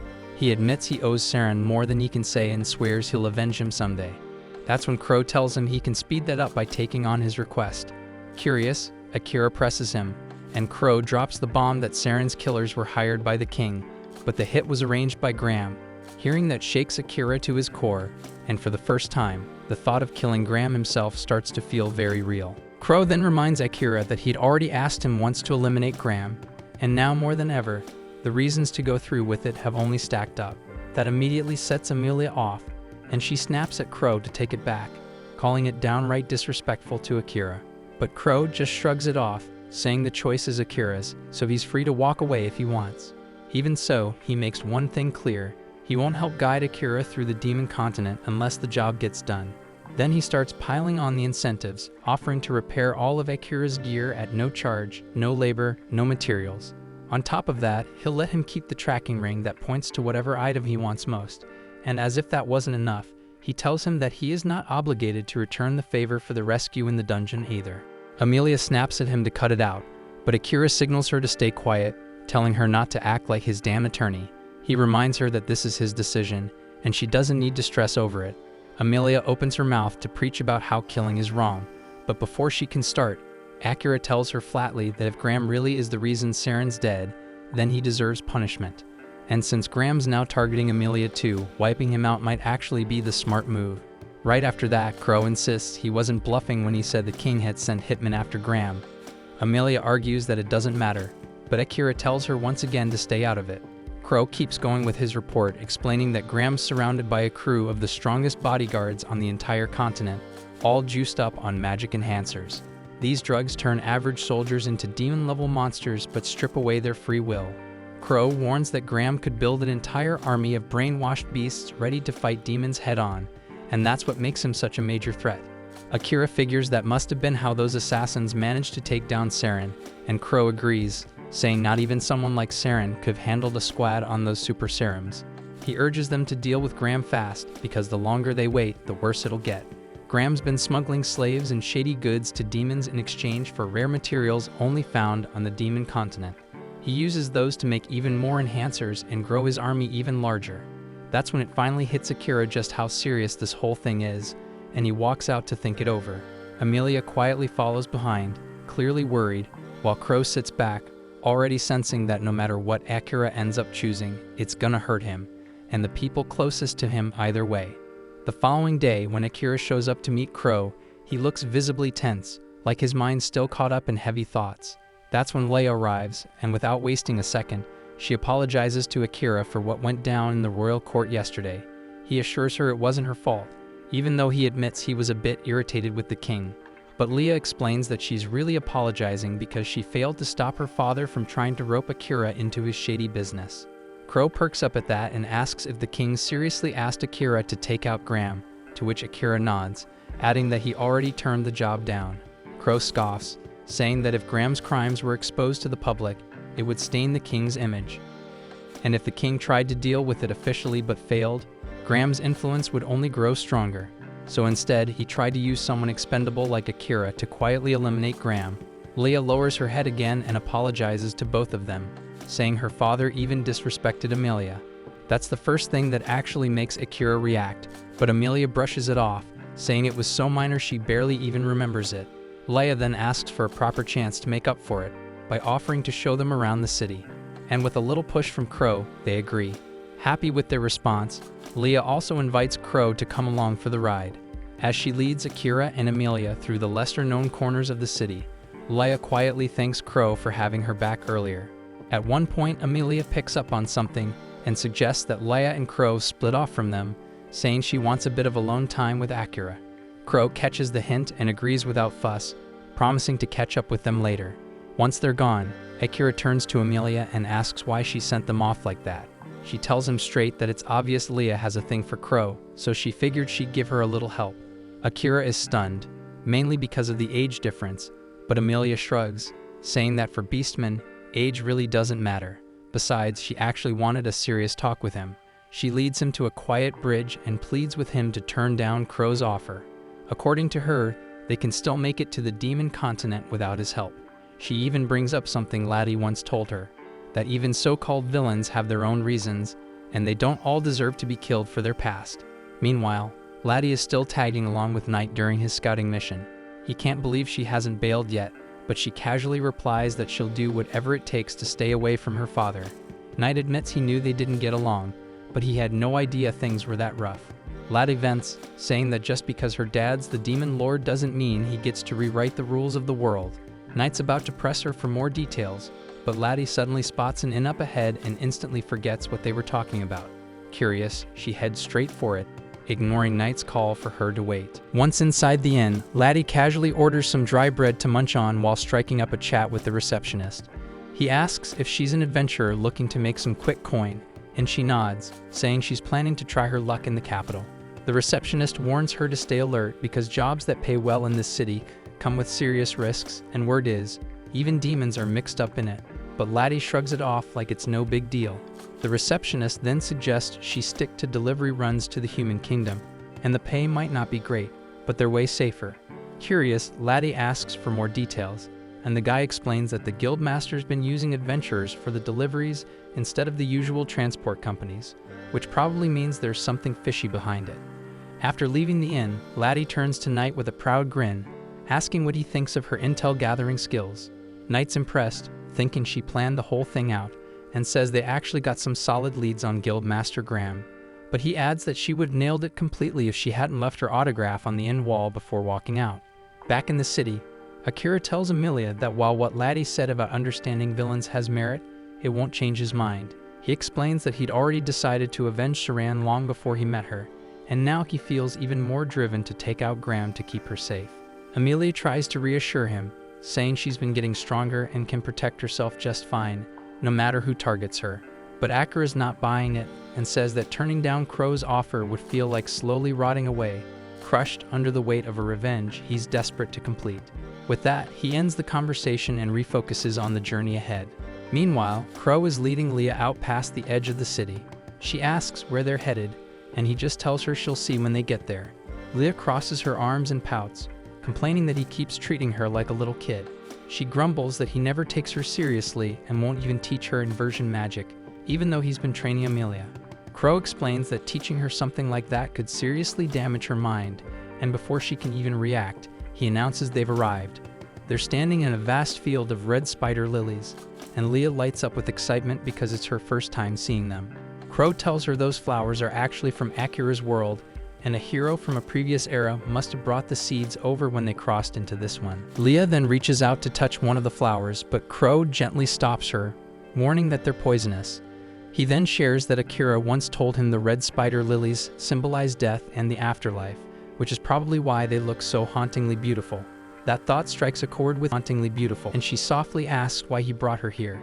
Crow answers that he stumbled upon the field during a walk and thought it'd be nice to show it to someone. Leah jokes that if he ever brought someone he liked to this spot and confessed to them, there's no way they'd turn him down, but Crow just scoffs at the idea. She tries to convince him that he'd be better off with a partner in his life, but Crow shuts it down, saying he gave up on happiness the moment he chose to chase revenge for his sister. He says the only thing keeping him going now is his mission to destroy Graham's life, and as far as he's concerned, he doesn't deserve happiness anymore. That hits Leah hard, and though she wants to say something, the words just won't come out. Elsewhere, Tsukasa's group is traveling toward the border of the demon continent. Along the way, they hunt down a bear for food since their supplies are running low. Afterward, they set up camp, and while some of the group heads off to search for vegetables and wild mushrooms, Gills starts placing magical alarms around the perimeter. Tsukasa and Asahina take a break and lie down to rest, talking about how Gills is going above and beyond to look after them. Asahina comments that Gills is probably doing what Saran would have done if he were still alive. That prompts Tsukasa to bring up Akira, and says that the guy probably doesn't need help from anyone. Even back on Earth, Tsukasa never really liked Akira because he always acted like Tsukasa didn't even exist. Asahina laughs it off, saying Akira probably never even registered him in his memory. Tsukasa shrugs and says he's fine with that, and he knows Akira isn't the type to get close to people, and more importantly, he's just way stronger than any of them. They both agree that despite being labeled as heroes from another world, they're really only slightly tougher than the locals here. But Akira is on a different level, not just in strength, but in how firm he is in every choice he makes. Tsukasa says he hopes to be that certain of his own actions one day, but for now, maybe it's not the time. At the same time in Uruk, Akira and Amelia are waiting by the fountain for Crow and Leah to show up. Amelia turns to him and asks if he's seriously going to go through with the assassination. Akira nods, saying there are too many reasons not to back out now. She tells him she won't stand in his way if that's really what he's decided, but she also points out that he doesn't seem entirely sure about what he truly wants. Akira asks her straight up if she'd end up hating him if he goes through with killing Graham, but she assures him that she never could. Still, she tells him she wants him to be able to live with himself and not make a choice he'll regret. Their talk is suddenly cut short by the cries of a young girl throwing a tantrum at a nearby stall, refusing to leave without getting some shiny jewelry. That sight pulls Akira into a memory of his sister, who once threw a similar fit when they had to move out of their childhood home. It was after their dad left to get milk and never came back, so they had to downgrade to a cheaper apartment just to survive. Akira also didn't hold it against their father, since the man had been through hell, caring for a sick wife, raising 2 kids, and working full-time. Akira got why he might have hit his limit and walked away, but Yu couldn't let go of the house she grew up in, so Akira had to be the one to convince her that they had to stick together now, no matter what. They moved into the new apartment, and Yu immediately complained about how cramped it was. Akira just smiled and told her it was the perfect size for the 3 of them. Later, when he cooked lunch, he burned it a little, but it still turned out okay, and both his mom and Yu ate it with a smile. They even suggested taking turns in the kitchen, deciding they'd work together from then on. At that moment, Akira felt like maybe everything wasn't lost after all. Snapping back to reality, he hears Amelia ask what he was thinking about, and he quickly brushes it off, saying it was nothing. But deep down, he knows that part of the reason he's still hesitating about killing Graham ties back to his family. He fears that if he ever returned home with blood on his hands, he wouldn't deserve to be with them anymore. Thanks for watching. If you enjoyed the recap and are excited for the next episode, make sure to like, subscribe, and hit that notification bell so you don't miss our daily recaps.